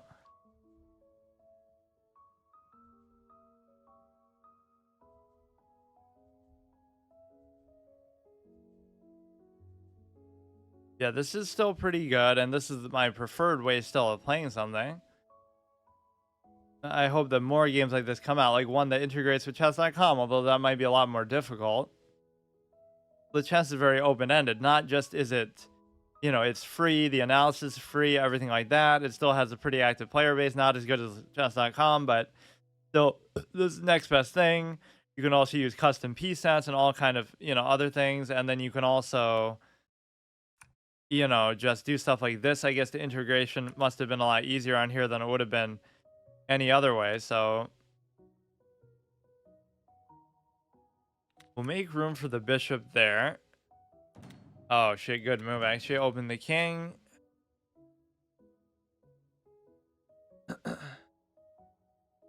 Yeah, see, this is why this is totally the wrong way to play it too at this level as any sort of faster format. Not that 10 minutes is really that fast, but it just kind of feels like it sometimes. But basically, it's a case where, you know, anything that happens, you could see it. Like, oh, I could have totally seen that. That's not a, you know, that's not like some crazy thing that I learned from. It's like, oh yeah, it's obvious. You just have to actually look and actually just take your time, which I of course can't do. But even if that's my fault, the fact of the matter is you don't have to worry about it because you just have to play a format where you can do all that, see all the things you can see within reason. But see, even that you could stretch pretty far to say, okay, just play a correspondence game, and then I could see what Magnus could see. It would just take me like literally days of thinking about it.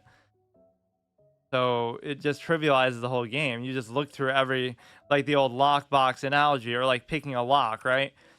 You could pick a lock if you just try every combination of codes imaginable. It's just a question of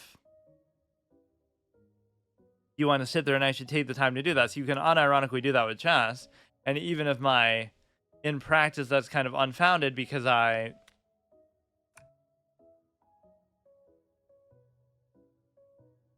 basically could do that. I could take, because I don't typically actually have that level of patience, it doesn't mean you can't still do it. So don't use me necessarily as the prime for example of that. The one advantage of opening the king like this is the fact that you're still able to, uh, you're able to basically, you know, you put the rook there on the d file and then make something happen. Take there and check. The queen could come in there maybe somehow. I don't want to let him take that. Although I don't want to put myself in line with that either. I actually can't do anything. I'm just about to get mated probably because you're in such a claustrophobic bad position there. You could take there. You could, yeah, it's just mate. Once again, I can see exactly what's going to happen. Like I can see the future up to 2 to 3 moves on average. Or like some of those games I was calculating like 5, 6 moves, but you're still losing the 1300s on there because they're just that good, I guess. Chess.com.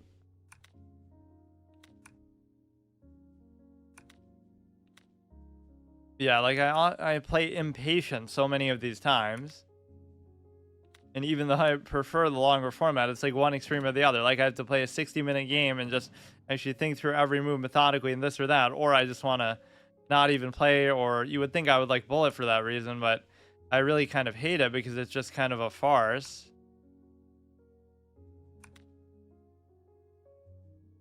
He would give me a fork there, and the reason why is because, you know, you don't have a choice. He would take, I would take.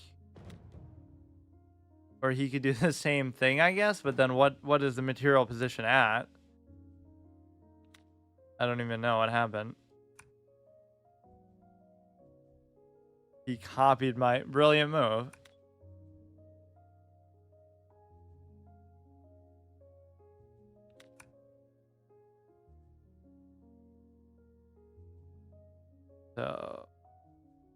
Nothing to do with that. Let's say move the knight out of the way. That's often the one key move that I always didn't used to make. Just somehow it never made sense. Like, why would you want to do that? But it's because the horse is a garbage piece. So you just want to get rid of it. If I go there, you would take, I would take, you would take, I would still take. I don't know whether I want to do that or not. I guess I won't. Take away from the center at least. This you could just attack if you just move this. I don't know exactly where I want to put this though. This is actually kind of hard to cover.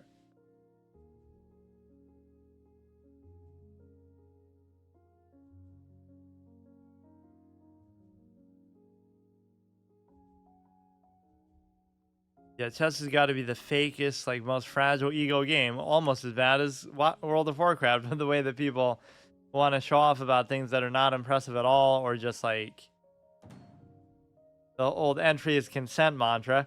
Like if you play a game that's competitive, it means you must be trying to play it competitively. But not only is that not true, but there is such a principle that you're trying to, just sort of take the experience in and just play it blind. And you might think, oh, that's an excuse, but like an excuse for what? It's a game. You know what I mean? If you want to take it professionally, like I always argue for meritocracy and things like that, fine. But it doesn't mean that everybody who's doing it is doing that for that reason, or at least not always at the same time, or not always in the same way. So that is kind of dumb. Right? Sort of the assumption, like, oh, it's a competitive game, therefore, that's the only way that you can play it. And even that has so much nuance to it, like, okay, but then what even defines competitive play? Like, you should be the best player in the world, otherwise you're garbage, so why even bother? Right? So that's why you have to keep the standard high. If you say, like, don't brag about being okay, dude, I'm not even playing, but don't brag about being like a 2000 player, because that's meaningless. Even though it's still good, it's like, what is really the standard? Standard is that you want to be one of the best players in the world, or you're nobody. Not like, oh, you want to be better than the average person because the average person just doesn't play as much as you or doesn't take it that seriously. So then it feels like just stupid.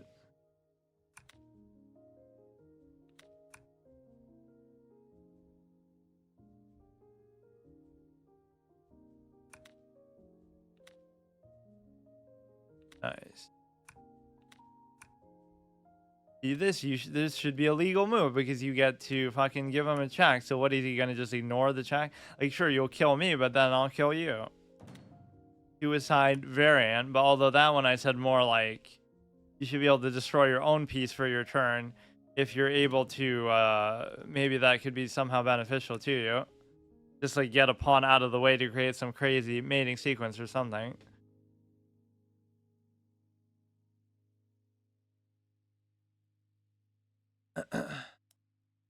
If you go home, it doesn't actually resign, I don't think. It just sort of, yeah, what this will cut down on me doing is listening to different music more, though. Like, this will get old after a while, and I always could do that still, but... Or yeah, I guess with the changing when I lose a game, it isn't actually going to happen. Okay, this guy's just annoying. Just hurry up, dude. Or wait, how do you even concede? Oh, here. Might be the first time I've actually used that function on here. So I don't know what my rapid 10-minute rating is, but it's obviously gone down a lot, which of course there's really no format with that one that I do, but I'm not exactly sure why these are so difficult. See, at least here is because I'm being impatient and not really focusing.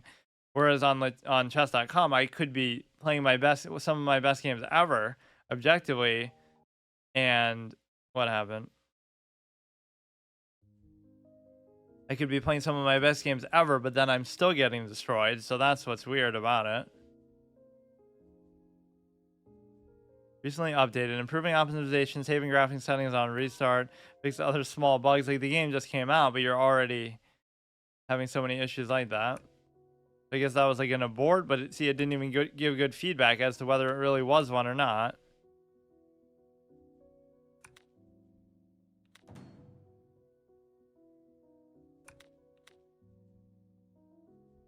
That's okay, I guess.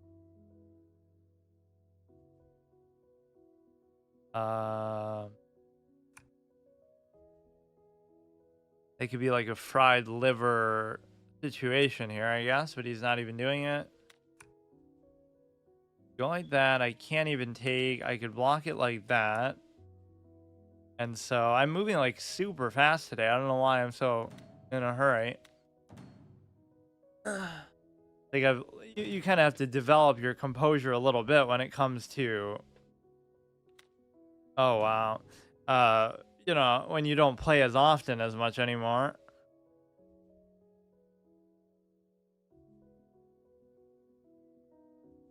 Yeah, I had that stretch where I was playing like 7 days a week, but of course even that wasn't so good because I mean it could have been though. If you keep at that and you actually are willing to study and stuff more, then you could definitely make something of it.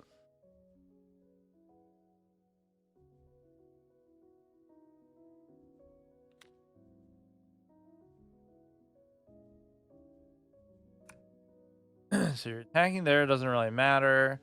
These pieces are kind of in a weird claustrophobic position. You can come here to attack that. The knight's covering. I want to involve the light square bishop somehow, but I don't see exactly how I can do it. I hate how this one piece has that dash on it. I don't know what that's supposed to be. Like somebody scraped up against it, but why just that one square?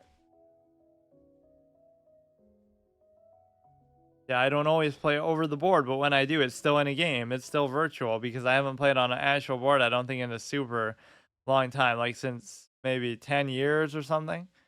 So I guess I would just have no reason to. Anytime I'd want to play, I would just do it like this. Not even like this, but on a website or something.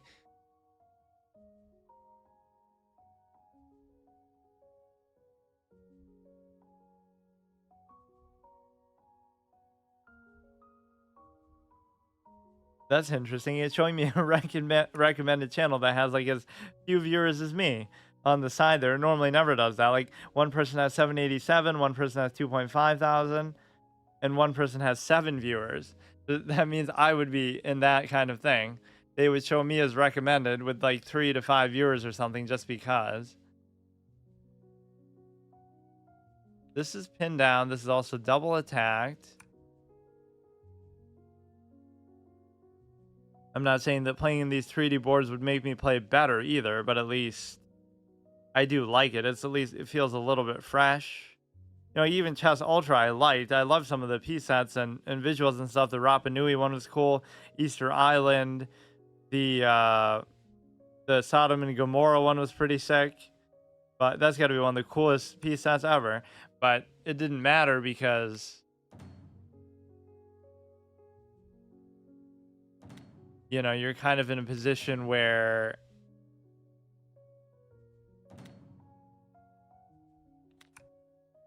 you're able to not have players in the game.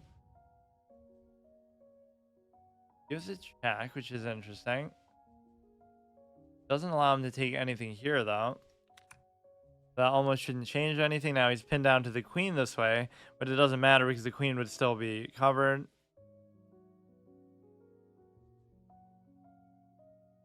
We both have 2 rooks. We both have a knight. We both have a bishop. So he just has the 1 extra bishop, which is under attack here, which he can easily move.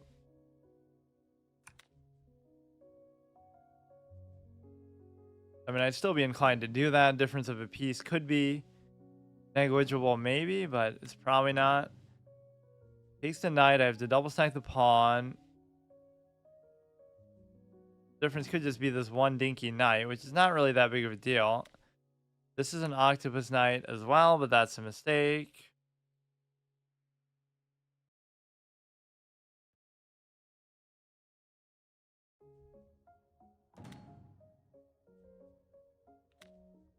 Do this. You can take that. Take.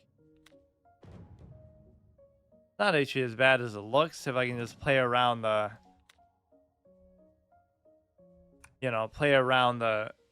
bishop here, then I'm able to, if he brings his rook in now, it could be very devastating. Or I can't even take that because You check there, and then I would be kind of screwed. Fuck. Because you want to stop him from coming in, but you really can't. Then he can come to f7, then I can cover here, but then he can still attack it. As much as I don't want to do this just because of the color of the bishop, I almost have to because the position is just very difficult there. You really should just have brought it to f7, the rook, which you do now.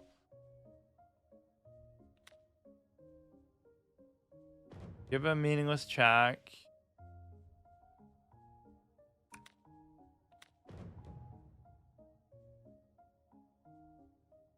Playing like way too fast at the beginning, and then obviously just not seeing stuff that is very obvious to see.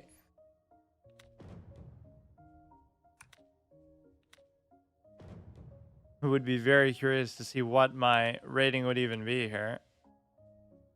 The problem is I can't actually do anything in terms of covering the pawn, so maybe I should just try to eat up his instead. He would take, I would take, he would take, I would take. It's kind of worth it. The problem is just going to be the ability to actually play around the bishop, which you wouldn't think is that hard to do, but if he even has like one extra loose pawn like this one he's going to have, it could be problematic. So here you could easily just like cover it with that. That wouldn't be a problem. I could go here, attack all three of those, but the bishop isn't going to do anything.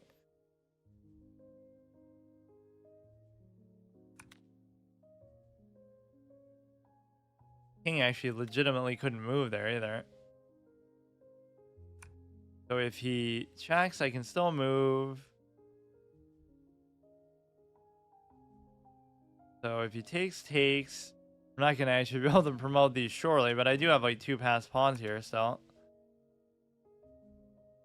I would have to just sack for it, I guess.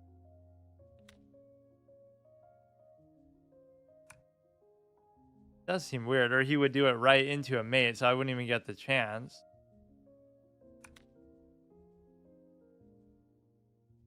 Or what if I do that as the last thing? I go here, he goes here, I go here. No, I go here, he goes here. I take, I go here. It's not quite enough, and you're not going to be able to get there in time. There's nowhere the rook can even go is kind of the problem with that.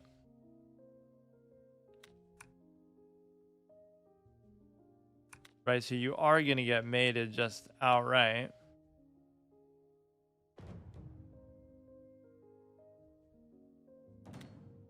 This at least allows the king to move.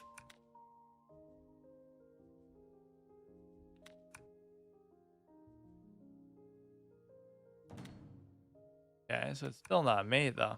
What is that symbol that it's showing there? Or is it always like that in check? Maybe I never have looked there. There's like too much shit on the screen, like that you should be able to disable at least if you want. You know, if you don't want to see this, although that is kind of okay. You don't want to see the notation on the board itself. Very understandable. This stuff around the outside at least is cool, but it just looks so ugly, whatever these letters in the board. Nobody wants to see that. Or like maybe certain boards don't have it, but you shouldn't have to make that compromise either. That seems like a very easy feature to enable or disable, but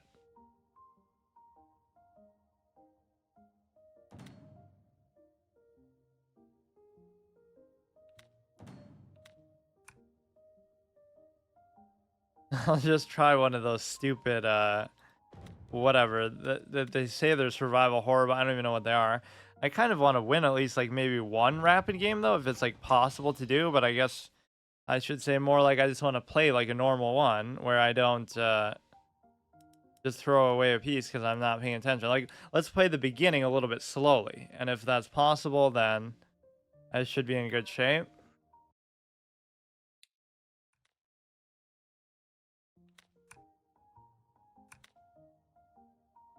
Okay, go here. I have that bad tendency, like where often I won't even look at what they're doing, right? I'll just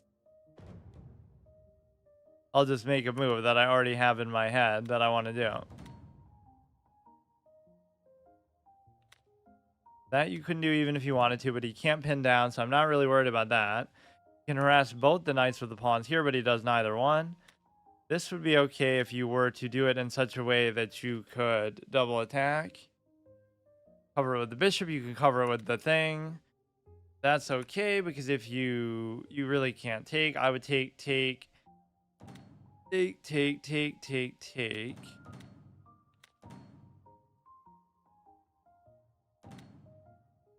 That's all fine too. If he moves this, the queen trade is going to happen. My queen doesn't actually have cover though, so I have to watch it.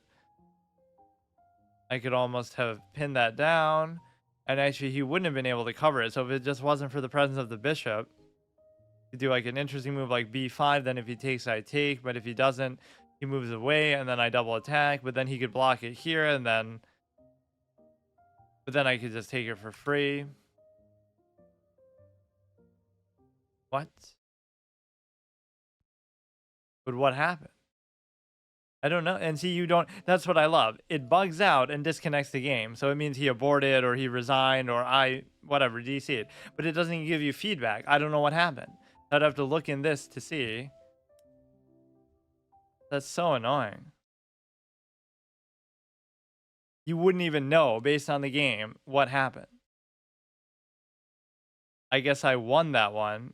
And it says an hour ago, but that's kind of like a bug, right? I think that was the game we just played. So I was 1500, now I'm 1450. So I should analyze these just for the fuck of it, but let's see. 2 hours ago, yeah, like what is my record here today? 2 hours ago, okay, we lost. Wait, we didn't lose. No, we drew. We lose 3 just because he was, yeah. I guess his rating almost right, just like 1550, I said. So draw, win. We're 1650 at least, which is okay. Or wait, no, we're like 1670 almost now. We were 15 here. We lost, and then we win that one basically by technicality. So let me try to just win a couple more.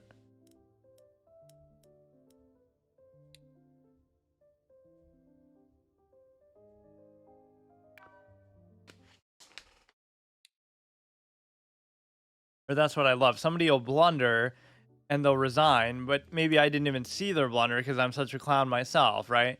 So I wouldn't even have seen it or punished them or won the game.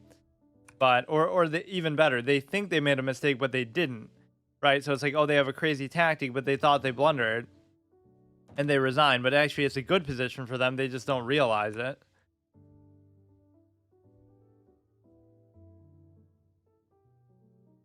Or they just exaggerate. Like, it's not a bad position. It's not a good position. It just kind of is what it is. And they over panic and overestimate it.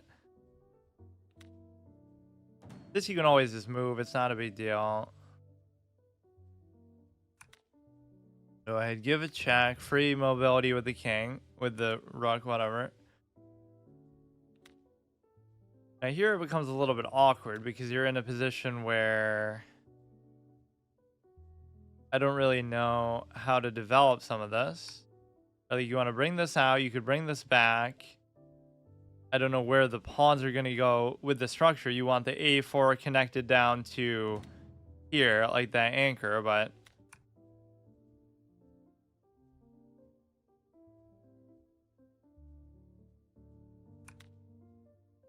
If I take there, it could be a bait, but I don't really see what the bait is.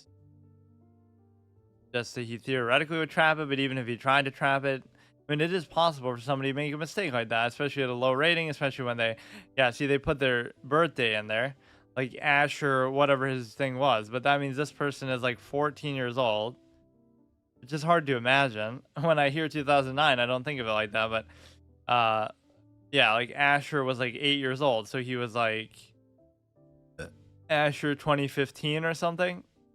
And he was like a really good classical player there on Lichess. So this is okay. That's covered. Just or you know what? You could actually just leave it here, but that's an awkward spot. Like, you don't want to put it here, but then again, I guess you could. But then again, I guess you can't. What if I do just put it there? Like, that's a cute spot to be in, and it corresponds with my open file taken by the rook on E1.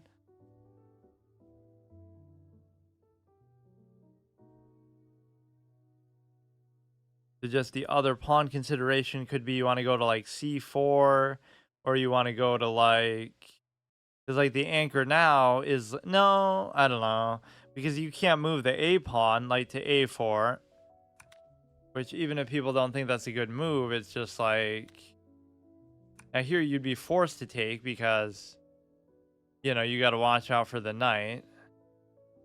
You go here. It's cute, but what does it really do is the question. Okay. Man, how are all these things happening today? Like,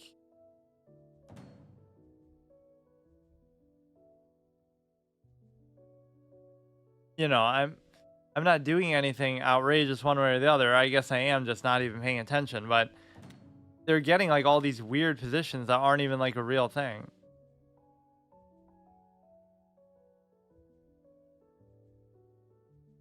At least here we could save the rook, so maybe that was a mistake by him.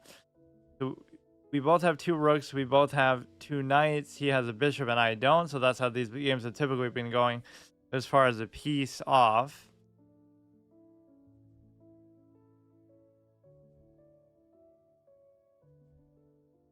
Though it's funny, actually, I was talking shit about Tyler 1 mistakenly when I was playing Paladins for whatever reason, like, you know, oh, imagine playing a game for X amount of time and not being good or this or that, or like not being an esports player. But he, like, I was talking about him in League or something, but then he actually was one, and I maybe didn't know or I forgot.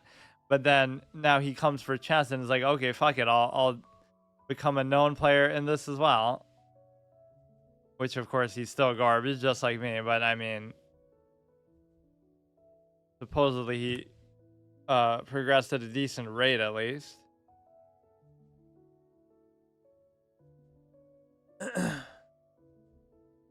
Yeah, I keep trying to do inventive or interesting things, which is not what chess is about at all.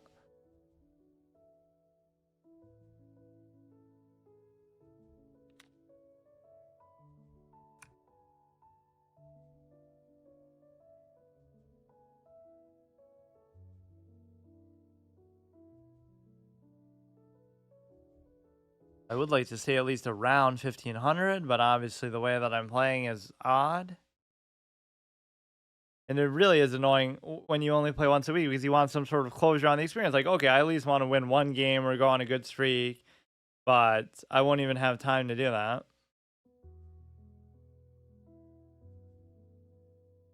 Chess is kind of a cool category though on Twitch because you can use it just like it's just chatting. Like any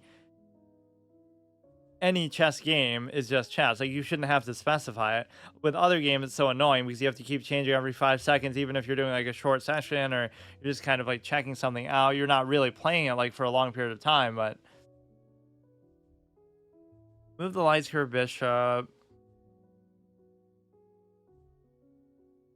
Cover that. So what if I keep harassing it?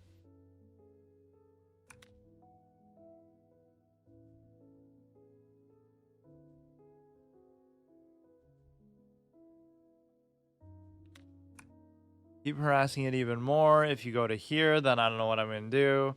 It might have been one of those cases where even taking it would have been... All right. Yeah, I should blame the 3D board because clearly I don't play this bad normally, which honestly, I haven't played this bad probably in a while.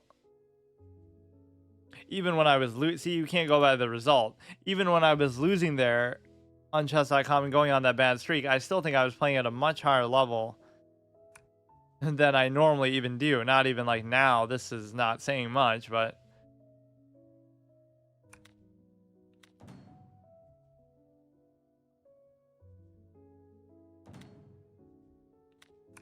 that should have just been almost mate.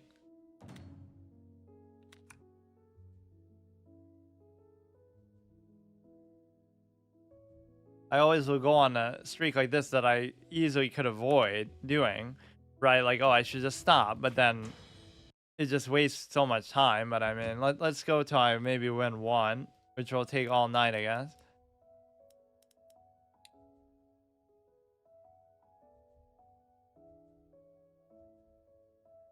Powerful Lechonce you can play against, and yeah, they almost owe like a royalty to Lechonce if it wasn't free. Just the fact that, you know, that's their one selling point. Because it's certainly not the game itself, because even within the chess context of having all these players to play against, it's still bad in the context of or like, yeah, I don't know how the friend menu would work. What if I want to challenge a friend that I have on chess? I would have to do it from chess, or I don't even know how that would work. You could just like start the game there and then continue playing it here. I don't know. So just play a normal game. I keep trying to do weird and interesting stuff, which was kind of always my old style of play. Then I quickly got humbled or corrected. Like, I tried to play chess like it was actually an interesting game.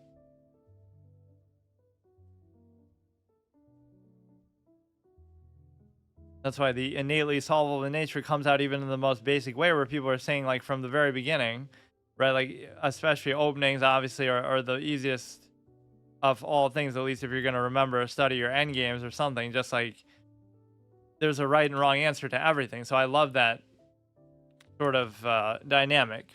Chess is such a good game because it has all these millions and trillions of infinite positions and combinations of moves. Also, there's a right and wrong move for every situation ever. So again, which one are you going to use as the selling point of it?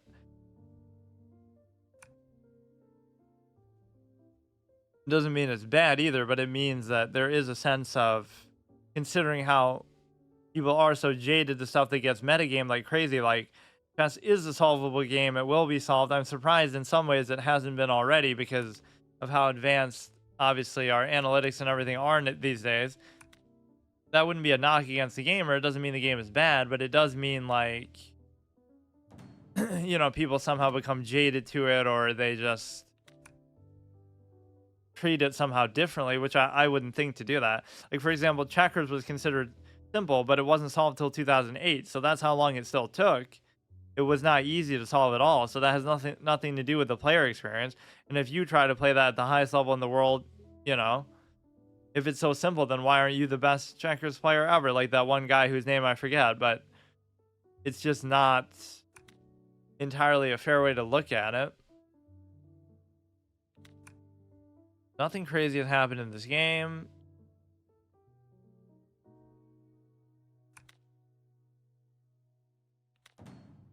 Or yeah, now I'm reverting to my worst self too. Just take everything whenever you have the vaguest chance to do it. Take with the thing. You can double threaten this. You're not really threatening anything there. You're attacking that with the rook.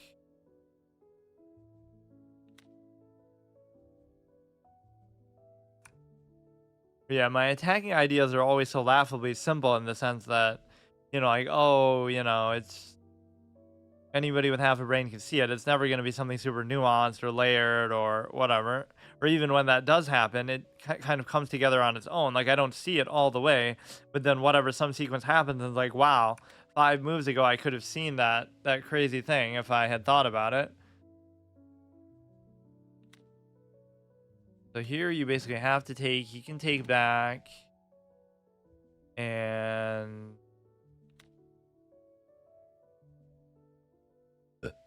threatening there, I could set up for basically double stack here, even though it's not the best. Maybe, okay, alright. Maybe it is fucking with my dimensions a little bit, but I didn't have this problem last time. Not saying I played particularly well, but it wasn't quite this bad.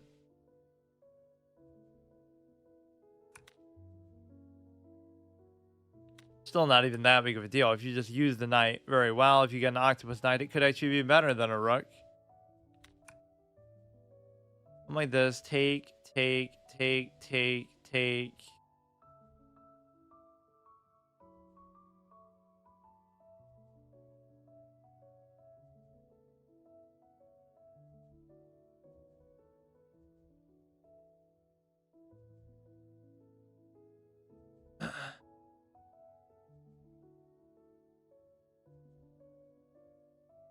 Got to at least do one different chess game of some kind, just to say, you know, the anthology thing is, that's the whole point. Like, I can still do this in between, or as the majority of the time, playing on an actual still proper site, even if it's in this slightly more interesting way.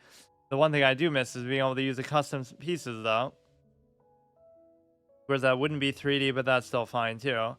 But basically, you know, you got to play at least one different chess game, of which there's like thousands out there, but so many of them will just be single player, or so many of them won't be very active, even if they're not.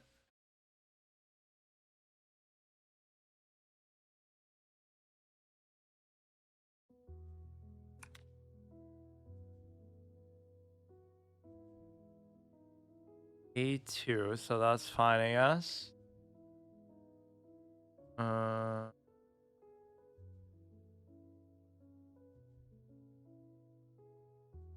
Even if you were to do that, it wouldn't matter. The queen would have to be like in the back. I don't know.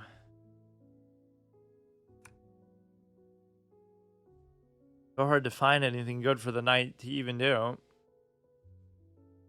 Just let him take the pawns. There's nothing I can really do about it.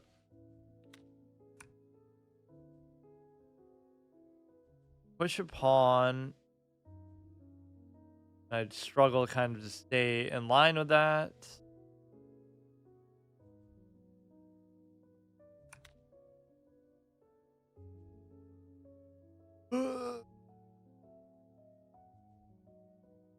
Cover that. Even if he takes, there's no really good bait play with that.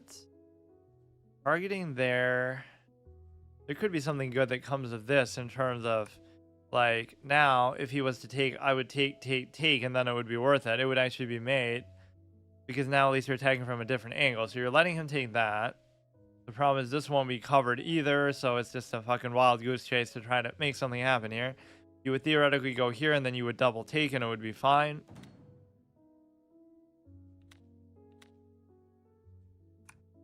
Go there again, and then you just decide to, like, it's again too obvious what I'm trying to do, isn't it?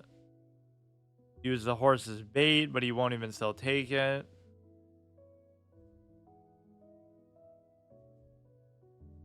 Yeah, I love that. Not only would you double take and, you know, take with the queen last, so it actually works out to material advantage, you also would be able to mate him right there on the spot.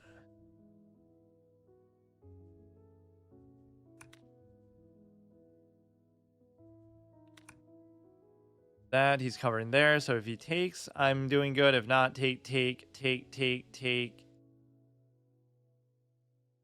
I don't know, that's not really too convincing. I can give a check.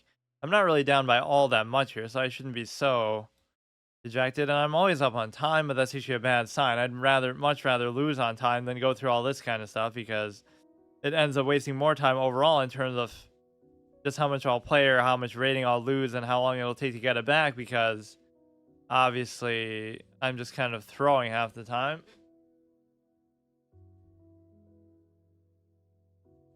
Open game and external browser.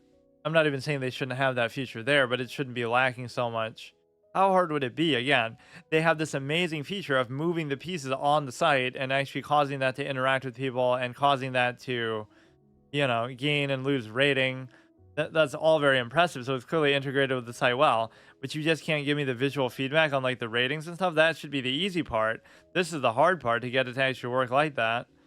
If you almost told somebody, they might not believe you. Like, oh no, there's no way you're actually gaining Lichess rating for doing this.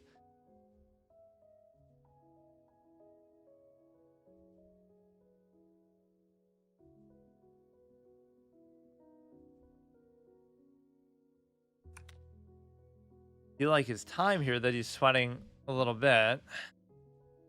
The problem is I almost just can't do anything.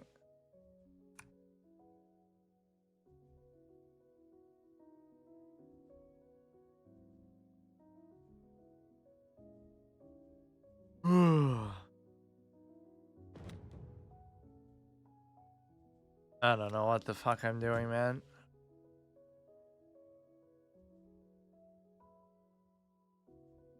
How hard is it to just win one game? Why can I not focus for one time? Or like, obviously some of these will be stalemates or something anyway, or like some crazy comeback, but I don't have the patience to even do that. Okay, let's just win this one and then I'll stop. Like, why is it this taking me so long?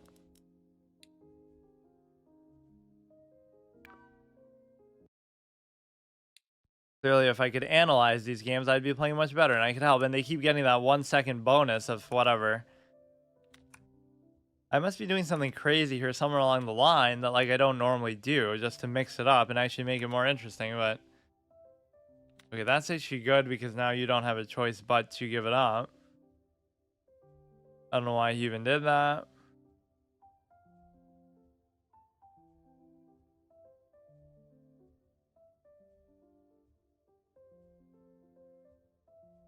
And of course, you can't really even judge the ratings within that context. Like Lichess is at least a little better in the sense of not necessarily in terms of the quality of the rating, but like 10-minute games and 30-minute games are at least split up in a manner of speaking. Whereas in the context of, or yeah, even in doing that, I gave up a pawn because like the night cover would have been lost. Uh, like the 30-minute games and stuff are split, right? 30-minute and 10-minute, but then 15 is shared and all these other formats are shared. So you don't really know still what rating somebody exactly is if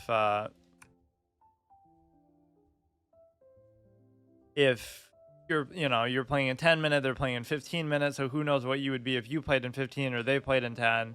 It's not exactly an exact science, but or they play with increment, you don't, things like that. I was always scared to do this move because it's like, oh no, the bishop can take, which in some cases is still pretty accurate, but I mean because of it has to happen in a certain sequence, it's not going to work otherwise. So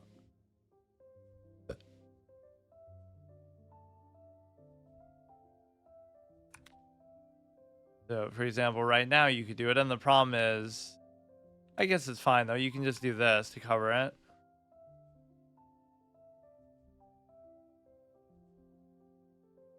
So that I probably could have already taken, like when he just castled there. Could like triple attack this. I don't know if that's really too prudent. I just have to get used to the visuals of this a little more. I feel like that didn't bother me at all last time. I was just kind of out of touch, period, especially with classical because I was playing too fast and too impatient. But in terms of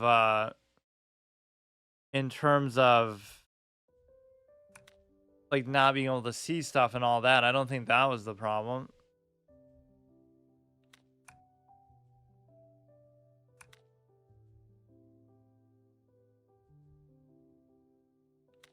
You do this and you could do the bishop, and the reason why that's relevant is well, fuck me.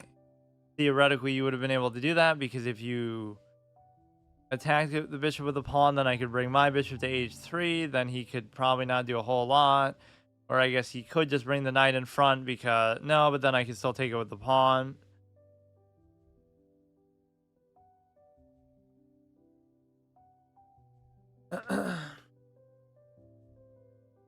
But yeah, I'm not even saying the analysis on here, if they had it in the game, should integrate with Lichess in that sense. Like it counts towards your whatever. It'll go into your averages and stuff, even if it's a standalone analysis that this game has that maybe isn't as good or is just different. That would still be okay, but it doesn't have an analysis of any kind as far as I can tell. It basically just doesn't have much of anything. It's just like you can just play, and that you're supposed to be satisfied with that, I guess. This is okay. We can create a double stack as well off the back of it. So we have this strong move. We have this strong move.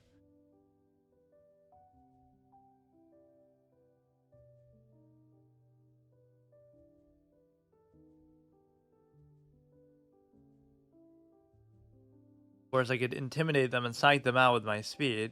Or you know what you can't even really do is you can't even really log into Lichess on the browser unless you're able to basically log out of this, I guess, or there was some sort of conflict with it. So the knight can still do something annoying, like he could go to h4 and then that could be a problem, but then you could just attack it with the queen and then it would still be the same sort of thing.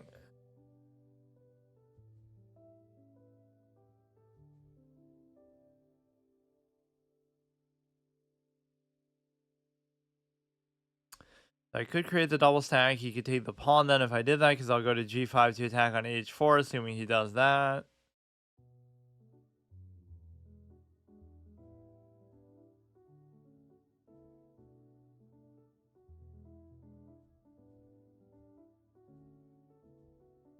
That's the sad thing. Like, even though what Elon Musk said was maybe a little bit done in a snarky way, like, oh, no fog of war, this and that.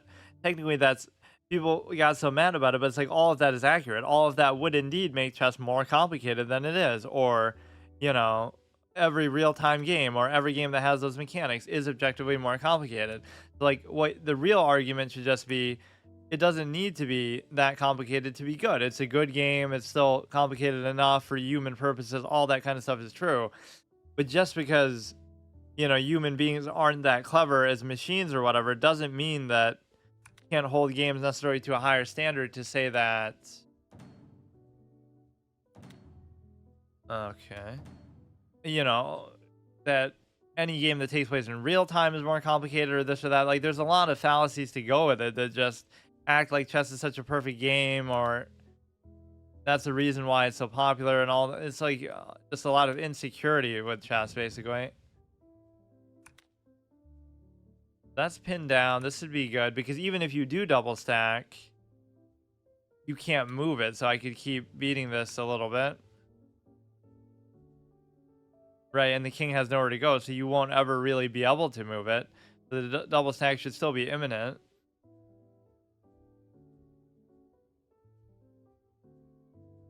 To be a weird mate or whatever is going to happen because the queen's maybe too far to do anything. You could go like this maybe and just force like the queen trade, I guess, off the back of it. Or that's at least like encouraging the queen trade.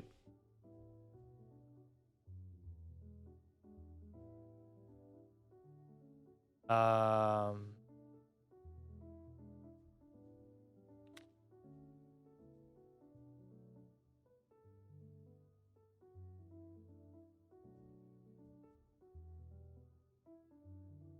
I don't know actually what to do with that. There's nothing you can do with the knight that's too threatening to me. He would take the bishop. I feel like the bigger point is just I want to maintain this diagonal without giving up the queen or doing the trade. So if I just do the double stack with the rooks, I should be fine. That was like a sign of desperation by him, but he could still cover the rook now with the knight. Chooses not to do. Instead, he's going to do it. Okay, he's going to do it to try to cover the thing here.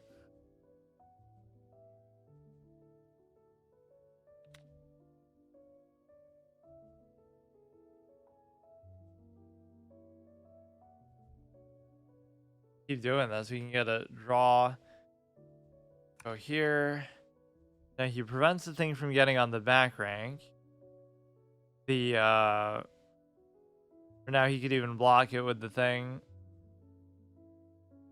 Whatever, I can just trade a rook and I'll be satisfied with it. But that was at least a very annoying, convoluted way for him to get out of that position, which is almost hard to believe he just did that. You would think I should have won something for that. You're pinning it down, you're attacking it, you're about to triple attack it.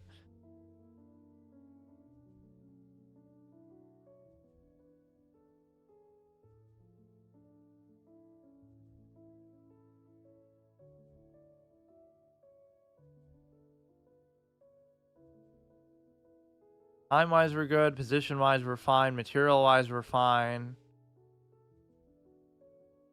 It just can be sometimes the most interesting or the most annoying part to play chess, like between 1,000 and 15 or whatever low ratings, because sometimes it is just that, like, nobody's gonna make like a big mistake and then, or that you only win because somebody makes a big mistake, or nobody ever makes one. So then you either have to really know what you're doing, which you're not going to, or it'll just be like basically a draw every time, or it'll come down to some stupid thing like, they'll play perfectly and then they'll just blunder their queen randomly. So it's not really very fun or instructive or anything, but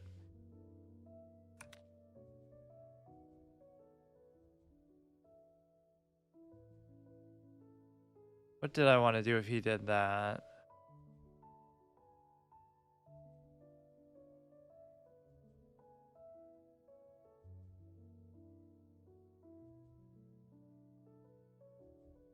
It's almost like I can't do anything. Like you'd be trapped, which is pretty spectacular, but you're not really.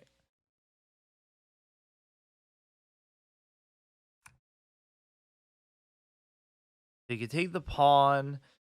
I could take this pawn, or actually I can't now. I could have done it before with the bishop. 3 minutes. Like, I shouldn't even worry about time in the sense, but... Or, okay, we lost the pin. Big surprise.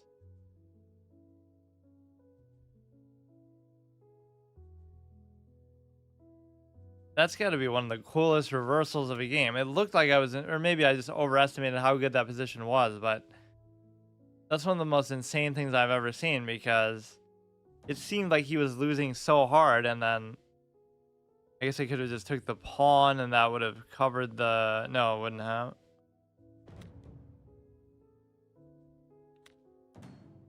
I would say I got to analyze that game, but I would have to go to the side. Okay, I want to win at least one game. I don't know how long it's going to take me, but... Or I did win the one by the guy disconnecting. This does seem like it's actually hurting my play by playing in this, but it's more just like I haven't done it in a while, or I guess I haven't taken a game seriously in a while. It hasn't been that long, though, since I was playing on chess.com still. That was just like in... I forget when exactly I failed. Was it like September something? Like middle of September, even though I had until November. So today would be like the last day where I was playing for... Instead, I'm just playing for like a single win, apparently, in this at least. In the 10-minute format, but... It was like, this is exactly when I'd be struggling to try to get to 14. Which really wouldn't have been that big of a deal. It was just like...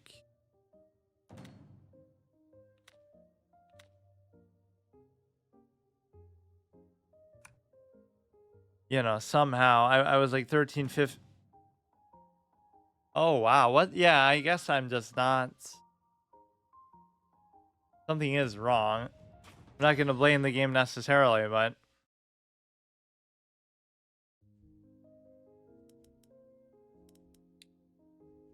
I did win the 130-minute game, or at least I drew the other one. There's like one extreme or the other. Like, I don't want to take time at all, or I want to be like super slow.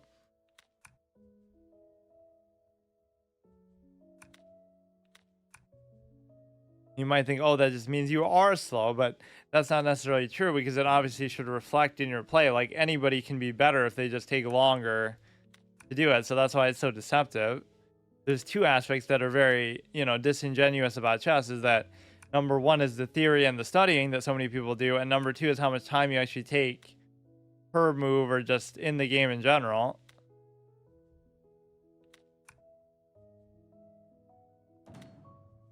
So those are like the equalizing factors, that if anybody does that, then it makes it much more effective, at least.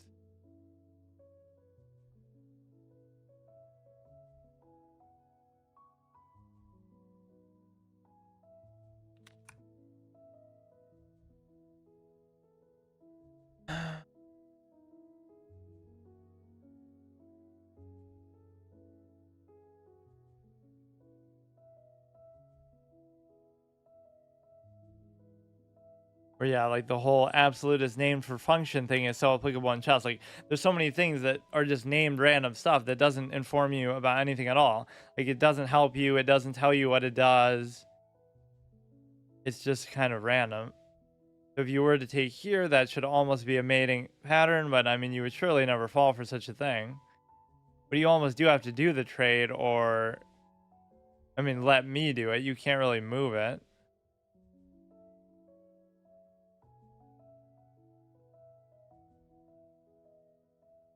Now it's gonna take me a century to get back to 15 there. I love these bad streaks I go on, like, just a waste of time.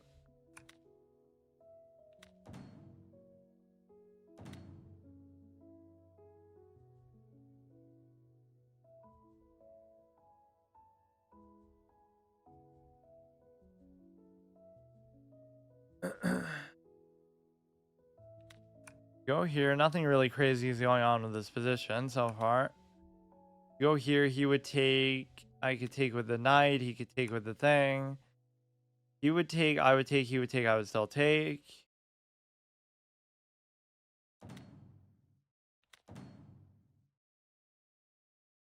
Or even that would still be true. So he takes.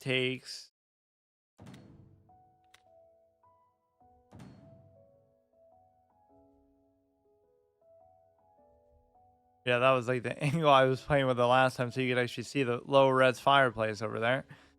Brings that. I could create a double stack. Other than that, he's not really attacking anything too meaningful there. So how does he cover that? He could bring the queen back. He could raise it. Doesn't seem interested in doing that. The knight's move doesn't look too serious here. Right, because there's nothing happening with it. Could be missing something, but I just don't see it. He takes, I take, he checks. I would love to just check and take the, trade the queen, but I can't. Just get out of there overall. It's not that big of a deal.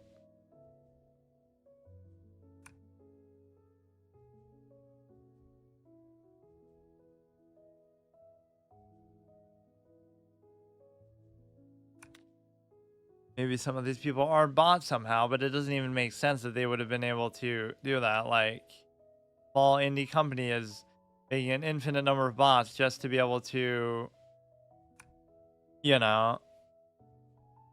promote their game or let people play on there. Like, how would you know, whether it's drawing from the same pool of players or not?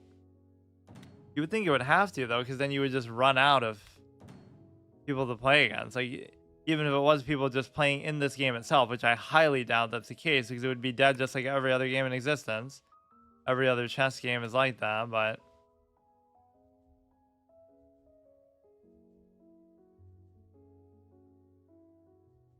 you would just raise that. Like, nothing I do is going to be good here. Oh my god, I can't.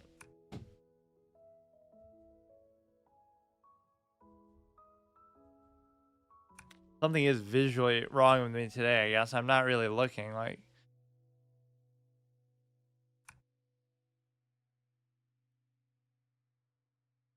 Well, we won the one game because the guy apparently DC'd, although it didn't give very good feedback on that either. The knight is not in the greatest position for him, but it's fine.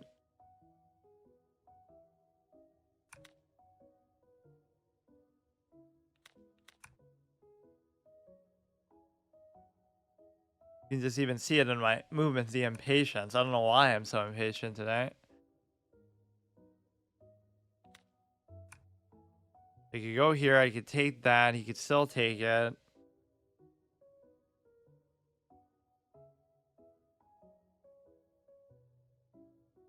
Doesn't matter. At least we stabilize our classical thing, so it's 1650. So I'm like probably top 7 or 8,000 now instead of top, what, like 6,000 that you would be with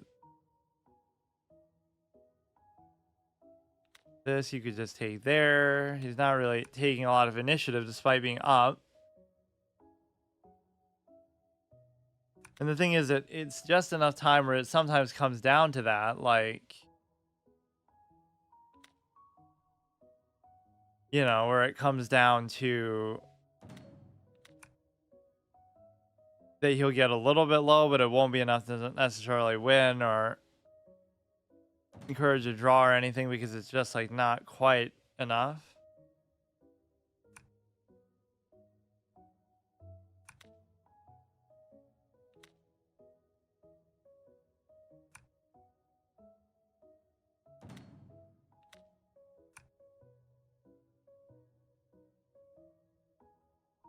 Let's see, how hard would it be for him to mate here too? Getting all the pieces involved like a real good player would do, but it's still not enough.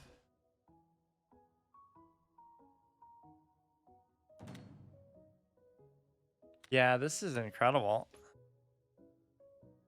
This is what playing on Roblox or other things would do. But of course, I was undefeated there, king of the sandcastle. But that actually isn't even true, though, because I was still playing much better. I think it's kind of hard to measure sometimes, though, when you're using all these different metrics. I'll go play on Chess 24 and be the best player.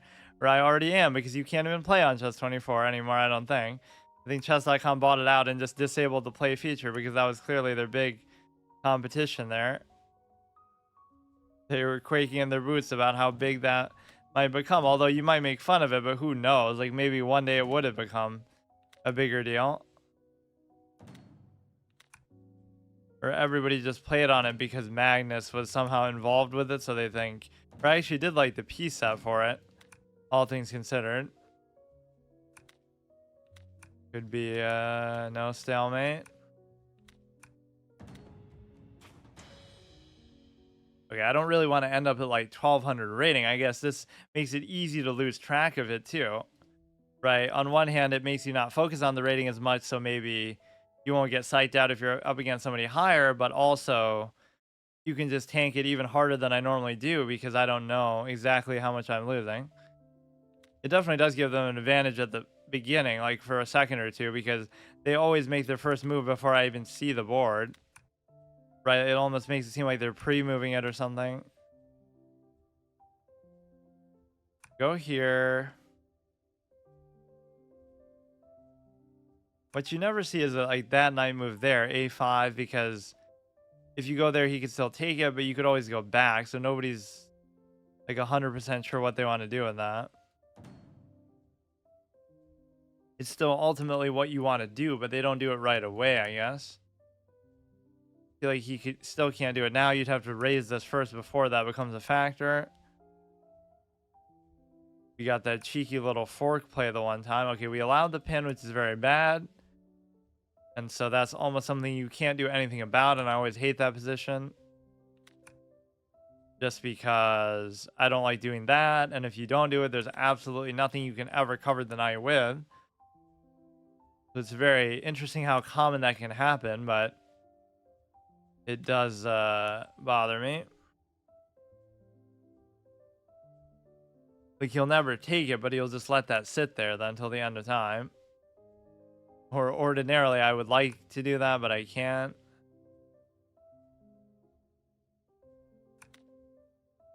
Or, you know, you could have done that because the horse has kind of made this bishop his bitch, but now it doesn't even help me. I might just be compelled to do that because this is what I mean. If you allow the pin to happen, you're just fucking screwed. Or at least I am, because I don't know how to deal with it, or I don't feel comfortable doing all these kind of weird positions. Pawn-wise, this actually isn't too bad.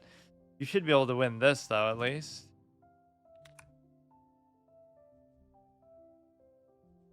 You should still be able to trap the bishop inside of here because of this. That does make it kind of worth it, I guess, but... Or you can pin it down, and then you should probably be able to win it with a pawn.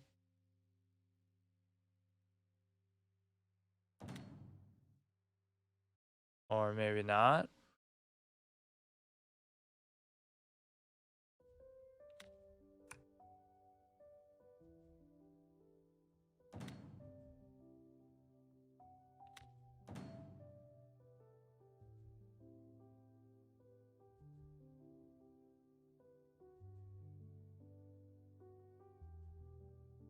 Yeah, I always said I should try to keep the rapid like within 100 of classical, but obviously that's not going to be the case now, or it couldn't be even, because even if I drop my classical, I'm only allowed to do that so much. So even though there isn't much of a format with this now, it's still more of a format than whatever. Like, you still can't fall below the 50 increment after you get to or the 100 after you get to a 50. So because I've been 17, or no, because I've been 1650, I can't fall below 16. Or if I got to 1750, which obviously I didn't, then I can't fall below 17. Kind of a dangerous threshold to be at. Right? You almost don't want that to happen. That is how I failed the chess.com one, but that's like the first time I've ever failed in that aspect of it. Normally it's just because I can't do my format overall. Like, I can't get the rating that I'm supposed to get or something. You raise that, that could be annoying for sure. Oh.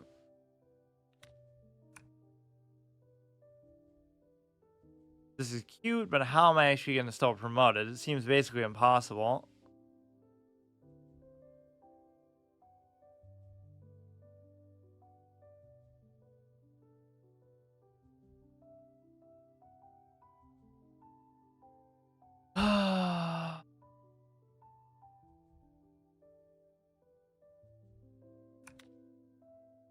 Like, you'd be better off making a new fucking account sometimes with stuff like this because of how long it actually takes to do anything. Or, like, how much I, drop off with these ratings. So here would be annoying. He could push that out. Would be pretty easy. Can't raise that. Can't really raise that. Queen could still take. You would need the queen still plus another supporter, which I can't do anything with that.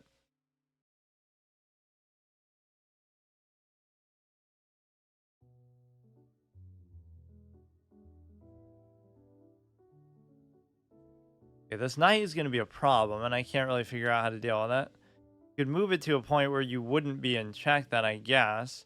Then the problem with that is you'll end up checking from there. It isn't even necessarily that bad, but most of these positions are bad.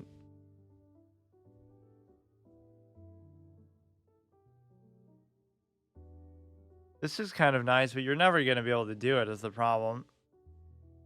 Right? Like, he would take, I would take, he would take, I would take, he would take, I would still take. Would still be worth it, but...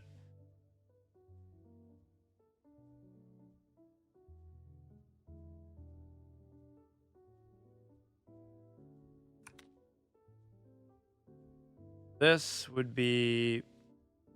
If he took with the... No, there's nothing really there. This Darkstar Bishop is not really doing much for me, but it can't really go anywhere either, so I don't know what's happening. I'll try to bring this in, I guess, because you... I don't know. It's not really doing anything where it is. The kids of Goldenshire come asking for candy. That sounds kind of wrong somehow. Yeah, I don't really invite that sort of thing anyway. I don't really like it. Even what time I am at home.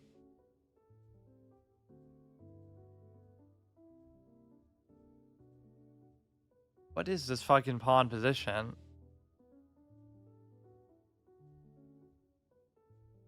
So much effort for this passed pawn, but it won't ever materialize into anything. And if I even block that, it won't work. Like, I just can't do anything in the game, so just forget it. Like, what kind... These are the kind of positions that just piss me off in chess. Like, I don't care even if I lose, but, like, it's just so stagnant. Like, nothing happens, and then he won't be able to do anything either. Could give that check anytime on h1. Right, but I could still move... Well, actually, no, he is setting up for a mate that way. If he gives a h1 check, then I can't go anywhere because... Right, if I move the knight, he checks on h1, then he uncovers his own knight on e5, then he's checking there.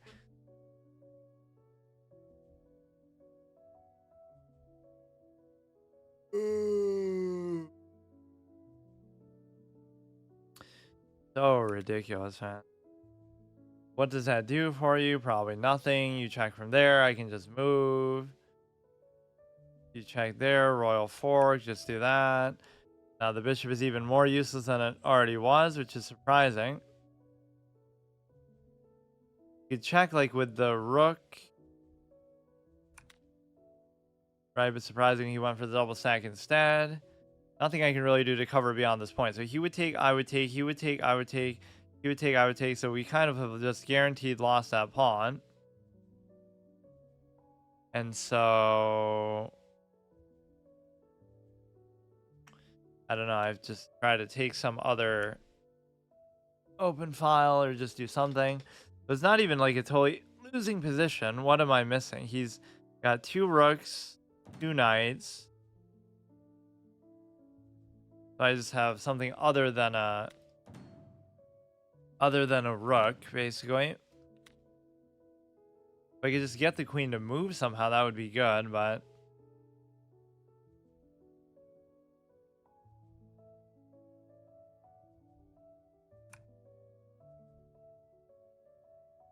He could check and he could take the... He could take that because I can't block, right, without giving up something. And even that's bad because now you can unleash. Okay, cool.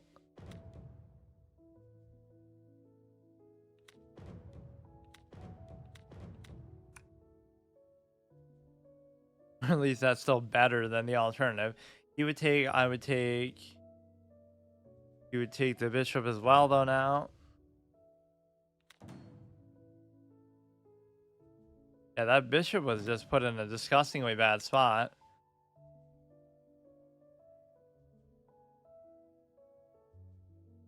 Always a good piece of advice is to never, when you're doing badly, don't just keep playing because, or at least don't keep throwing away rating or whatever, because it'll just make it so much harder in the future to get it back. You could pin that down, which would be pretty effective. Or that's an interesting way to do it too.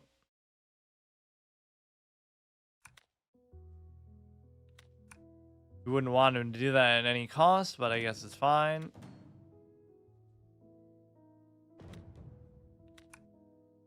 My king is active. That might make up for some of this clown behavior, but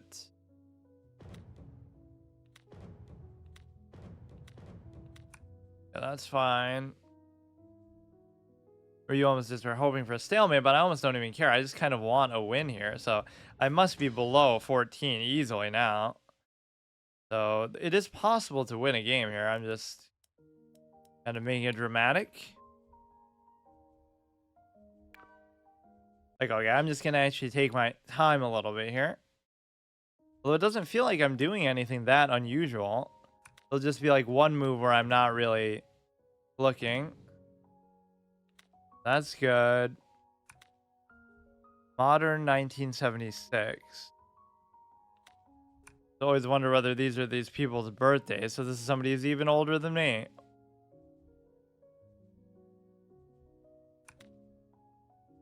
Washed up garbage chess player like me.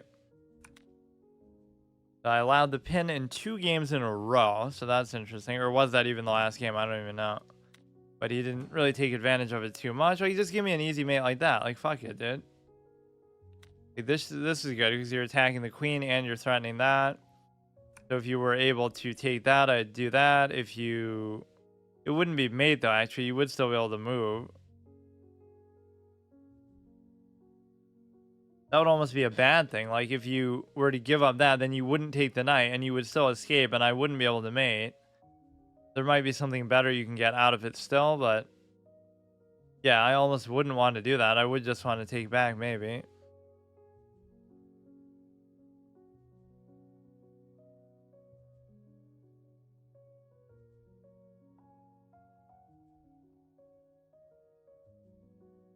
Or I guess I could take with the bishop and then still take the knight, but then if I did that, then he would go to e2 and he'd still be able to take the bishop too. The fact that I'm attacking the queen doesn't really matter, I guess, because he'll just do what I just said. It's really only compelling a trade. I don't think it's compelling a mate.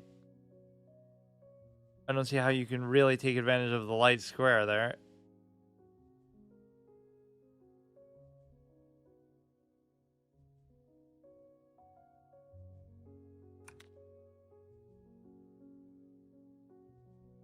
Whatever happens here should be fine. Take, he takes, I could take. But then he would just do that.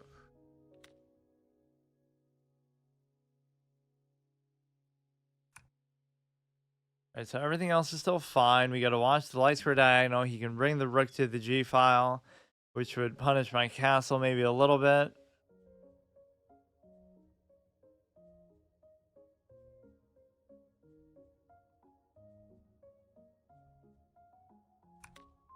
I can't believe that, though. In all my search for a game like this, the most active 3D board game that we saw was actually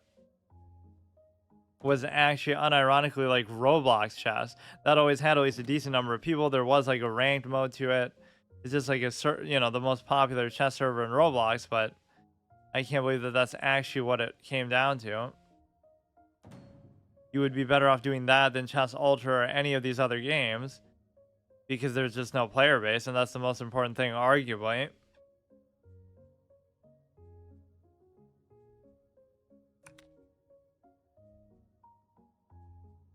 You could check here, which doesn't seem to do a whole lot. Or I could check here. Just gotta double check stuff a little bit. Like I've been very lazy today. Half the time I'm not even looking at all, or if I do, I'm looking like halfway.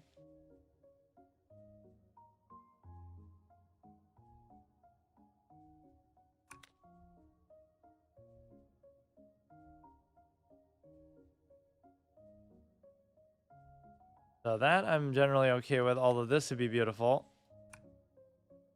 Just kind of walked right into that. So that I'm almost like a paid actor. I'm hiring somebody to throw, but I'll take it because okay, I'll just review and then I'll do some kind of weird, unexpected thing just so I've done something different. The Botnivik, whatever the fuck, apparently survival horror game.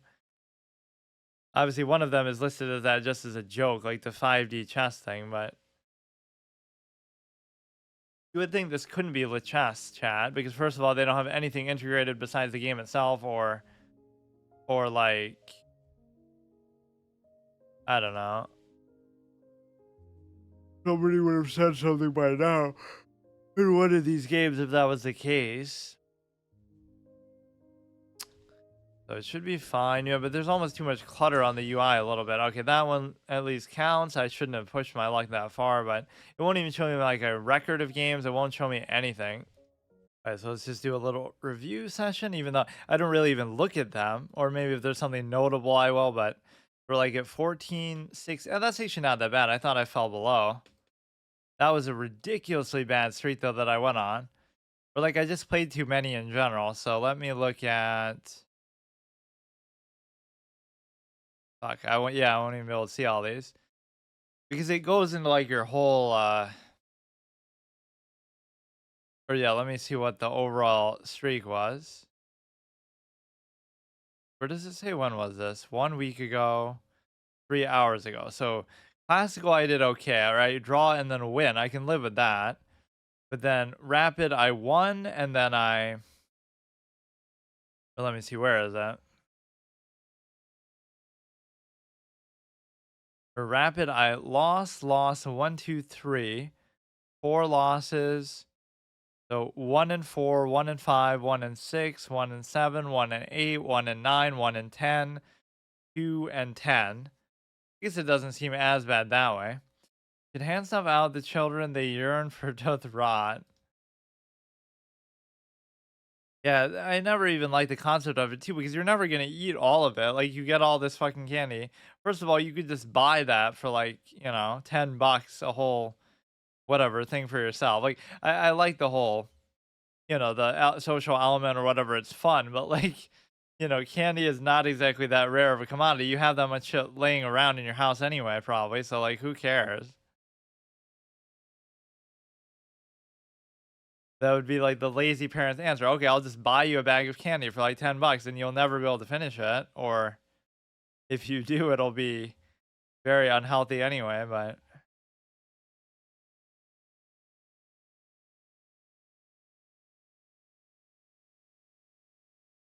yeah, I don't really care. I'm just doing it for the formality of it.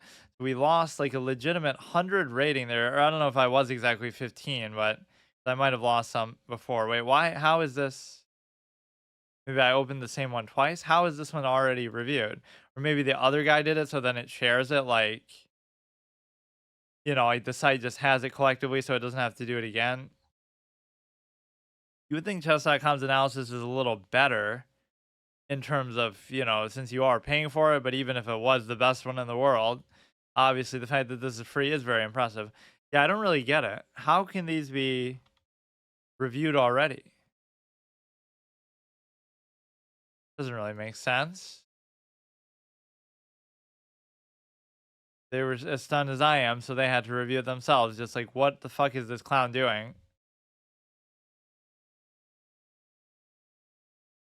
Okay, hurry up. Yeah, you can't even complain because it is free, of course. But yeah, you see like these sharp trajectory things, like where it's pretty even or I'm even winning, and then it just completely tanks because I'm such a clown. Look at that. Doesn't mean they'll always take advantage of it even, or I love those ones where you get a stalemate or something back, right? They'll try to over promote or show off, or they just won't be. Oh, hey, what's up?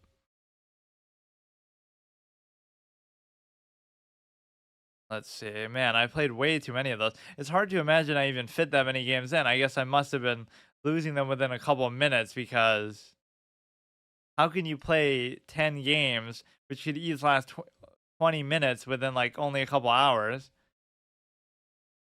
It's because on average they're not going the full amount of time. Yeah, like I could play literally like 3 classical games in this much time. I stream for 3 hours and I get 3 games out of it. Could hand stuff out. I mean, I really don't. I'm not really at home enough or whatever. I'm not even there. Like, game aborted. Okay, so that doesn't even show up. I wonder why it even lets me go into that then. Like that whole menu, if it's aborted, then okay, let's go here. It shouldn't even show up, maybe, or I guess just so you can keep track and don't feel like you missed something. What is this, mate in 16? Or obviously for him because the position is just so busted.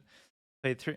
No, I mean like if I played classical games, I played like all these, so it would be like what, like 15 at least.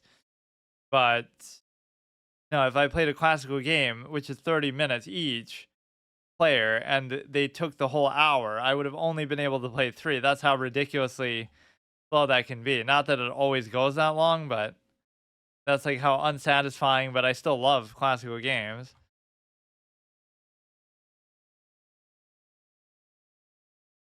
Yeah, I was playing those rapid games very impatiently.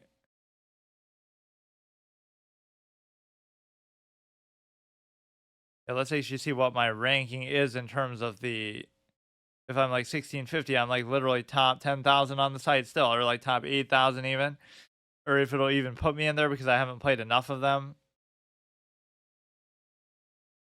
Gonna get like an alligator tooth one here, or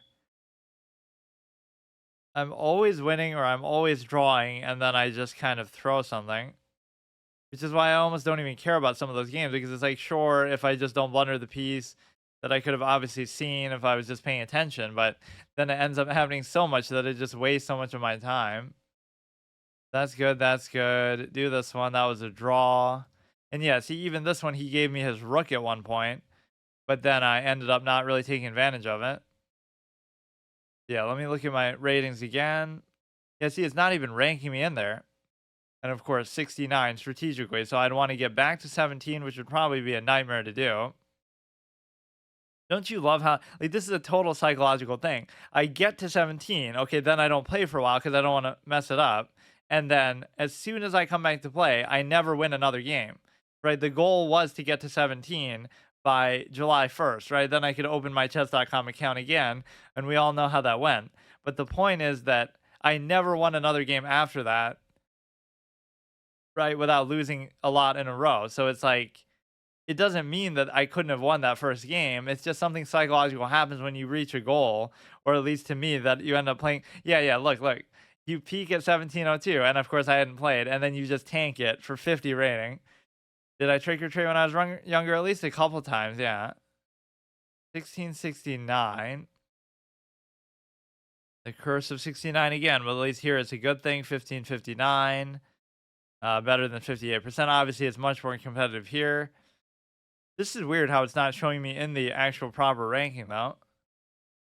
Okay, so this I'll check out just in the spirit of Halloween because supposedly it's listed under horror, and I don't know why. Like bot Vinnick Chess, survival horror, apparently. It's my turn for truths, and one lie. Okay, what? Oh, okay. I used to be really good at chess. I don't have a license, and I used to drink a lot of soda. Maybe none of those stand out as being too obvious, though. Pin, skewer, discovered attack, 19 items, 211k in folder, 127k available. I don't know what this means. Like, it's going to tell me what to do?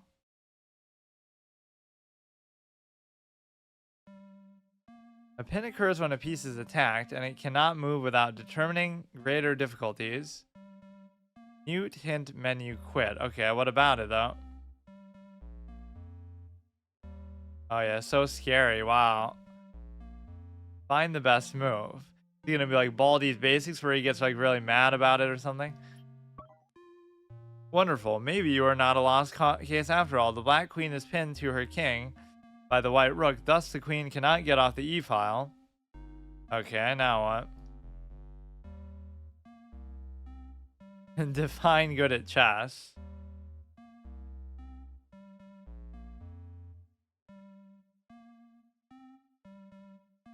Okay, find the best move is also the same pin idea, I guess. Or wait a second. Or yeah, you do this because then you can't move it. Or wait, that's almost irrelevant though, because wouldn't it have been the same? Or no, now it's not. You seem to be better than the average human. The rook is pinned, but how you don't know whether I'm better because how long did it take me to find that? You don't have a license is the lie.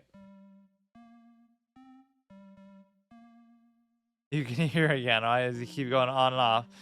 Find the best move. This is going to be a pin too. So I really don't see what the horror element is, but maybe I'm expecting it too soon, or it'll be like Doki Doki where it makes you sit for like a year through the goddamn thing before you find it.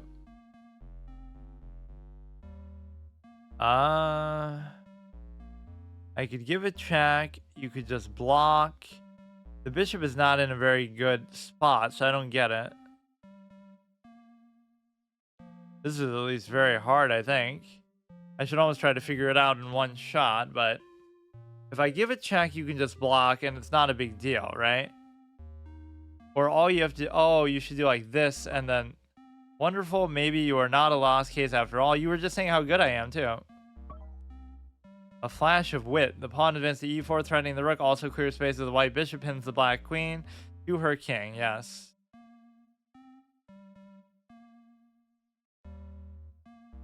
Going to be a similar case where you're just able to basically check here and then you won't be able to take. That should be easy. You remind me of the boy Karpov. Wow. Find the best move. I'm being compared to Karpov already and I just fucking started playing. Call me the human calculator again, dude. Although now I don't actually see what to do. Or you could do it again because you... Wait, I'm actually confused. I would take this, and you would take, and then I would... If you take with that... You want to go like this, but you... Oh, you're already pinned, right. Right move, comrade. Comrade, because I'm Karpov. D7 can't capture the rook because it's pinned to... Yes. Yeah, I understand the concept, but I'm not always going to see it when it's there. Complete all the pin lessons. Skewer. But I'm not going to do this all day, dude. All night. Fuck, now it went away. So, why exactly is that horror? I just want to know. Like, I don't even care, but... I gotta play that stupid game called, whatever. It does seem like it's almost going for a Baldi's Basics vibe, which would be cool, but... No, fuck. The only thing that's horrifying about it is the fact that you can't... I should almost start doing that. Whenever I play a game, I should review it on Steam. But of course, I didn't play that one for long enough. But let's actually look at this one in the store and see what the reviews are for it. And then I'll try that other one, honestly, just because I'm so amused by the name of it. Doesn't mean I have to beat like the whole thing or anything, but... The store page sometimes bugs out because it'll just kind of keep showing you like where you just bought it. Let's try to understand. Engage with the bot. So with instructor, sharp, humorous, rigorous challenge, ready for the challenge. Yeah, so why does it say that? Very recommended for chess beginners, veterans. Full of disclosure, I played $1 for this game. I think it needs to be laid out. Support for this contingent on a very low price point. I'm chess illiterate. This didn't help. Recommended if you're a beginner. 19 lessons, different puzzles. Quite frustrating. Yeah, nobody mentions anything about a horror element. Okay, just in the spirit of Halloween and just the fact that I was just looking for show me a chess horror game, and apparently there's none of them. But this isn't even technically a chess game, but it just happens to be called Scholar's Mate, so the only good chess horror game isn't even anything to do with it, and it's probably not even good, and it just seems like a tutorial because it's free, and then they have like the actual game coming out maybe later on.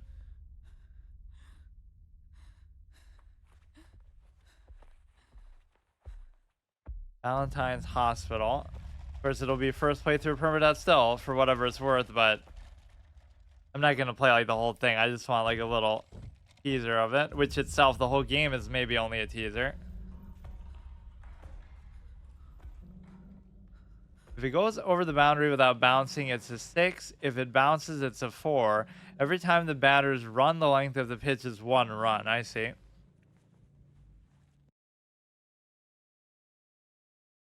What happened? Colors may at first move. Like, why the fuck is it called that? I was just so amused by that that I had to try it. Explain it to me in terms of the story.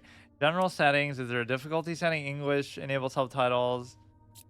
A lot of people on Steam were just saying, like, I don't even know what this is. Like, what is this supposed to be? It obviously is part of some bigger project that maybe, you know, is going to be coming out later, but maybe they don't have the best exposition with it. My only confusion is, what is the title have to do with anything? It'll be like Jigsaw from Saw, who's like playing a little game with you, and it happens to be chess.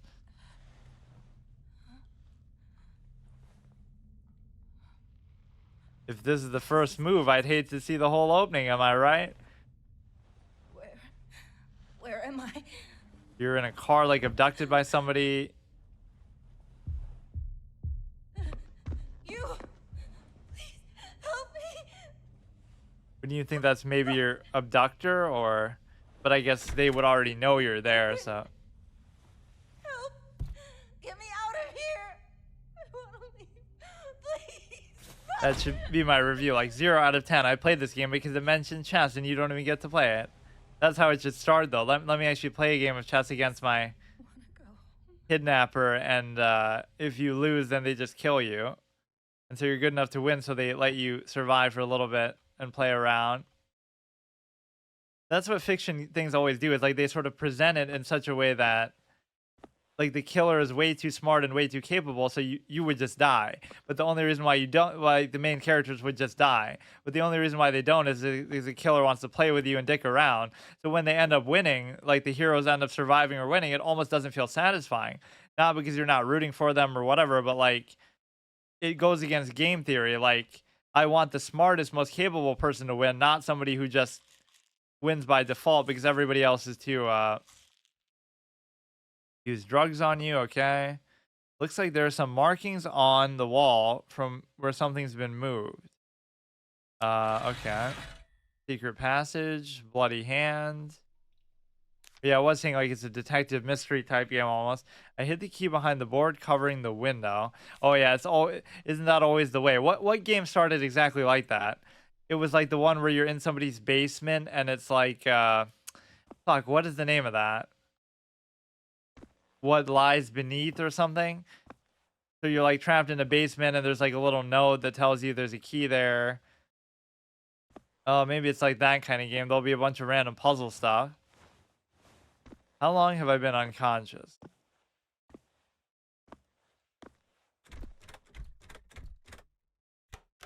Locked with a key. No electricity. Have to restore first. But why even draw attention to yourself? Yeah, that's often what horror games do, is they sort of mix in puzzle solving with everything else. As if that's really, you know, oh, you're like, you know, Silent Hill or something would do that, I think. Like you're being chased by somebody while you have to figure out some elaborate, very contrived puzzle. Punishment cell 2F. Okay, pick up. I don't know, it doesn't actually look that bad in terms of its basic mechanics and presentation and UI and everything. It looks actually okay. Passenger receipt, Columbia, DC, Rockford, Illinois. You were going to play a chess tournament. You see your first FIDE ranked tournament. And this is the treatment that you get. There's no key in the inventory. It's already open. See, now you just jump out the fucking window, but I guess they are barred. Be some silly jump scare on me here. That was our first move, so I guess we've already beaten the game. Hey, welcome back.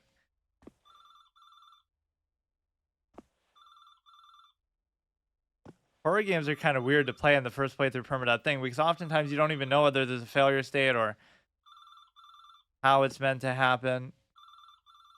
At least you got to give him credit for barring the windows, or I guess It's because it used to be a sanitarium or something, so the doorknob has been removed. I have to open it, okay. Or yeah, that phone is just a bait, like go call 911 or something. You know, but if you go to it, you'll be captured by the guy, probably.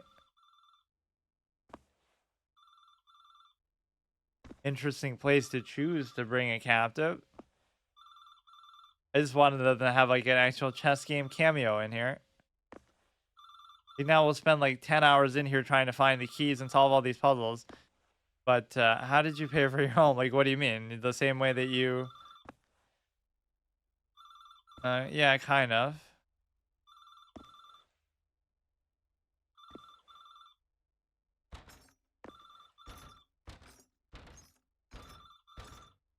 You just do that enough and you'll eventually get through. Or like that, those middle parts are not bars. This is just like a normal window. So you could just bash the thing and then break the middle. Right? That shit wouldn't be hard to get through at all. So this one, I don't really believe that you would pussy out on that. Did you get a bank loan? I don't know why I have to answer these questions, but basically, nobody buys stuff on cash these days, obviously. Nobody is just able to buy... Pick up, it'll keep on ringing. What was Fuck are you doing? Hello? Is someone there? What? Please, say something. Help me. I'm in a hospital. I saw someone and then I heard someone scream. Tell the police, please. What? Are you the guy that brought me here? Listen, don't hang up on me. Shit! Why wouldn't you try to call somebody else? Or I guess you don't have like the fucking quarter or whatever would be necessary to afford to do that. I don't give a shit, dude. What are you gonna do? Kill me? Checkmate me? A damn rat. That scared me. I love how I miss that stuff too so much of the time. Like, I won't even see what it is that they're doing because I'm looking at the flavor, I'm looking at something else, or what? It's not gonna let me go back now? Whatever. Maybe we'll try the full game when it comes out, but locked from the other side. Or what if I just got hard stuck? Now I'm bugged. I don't really feel like solving puzzles, dude.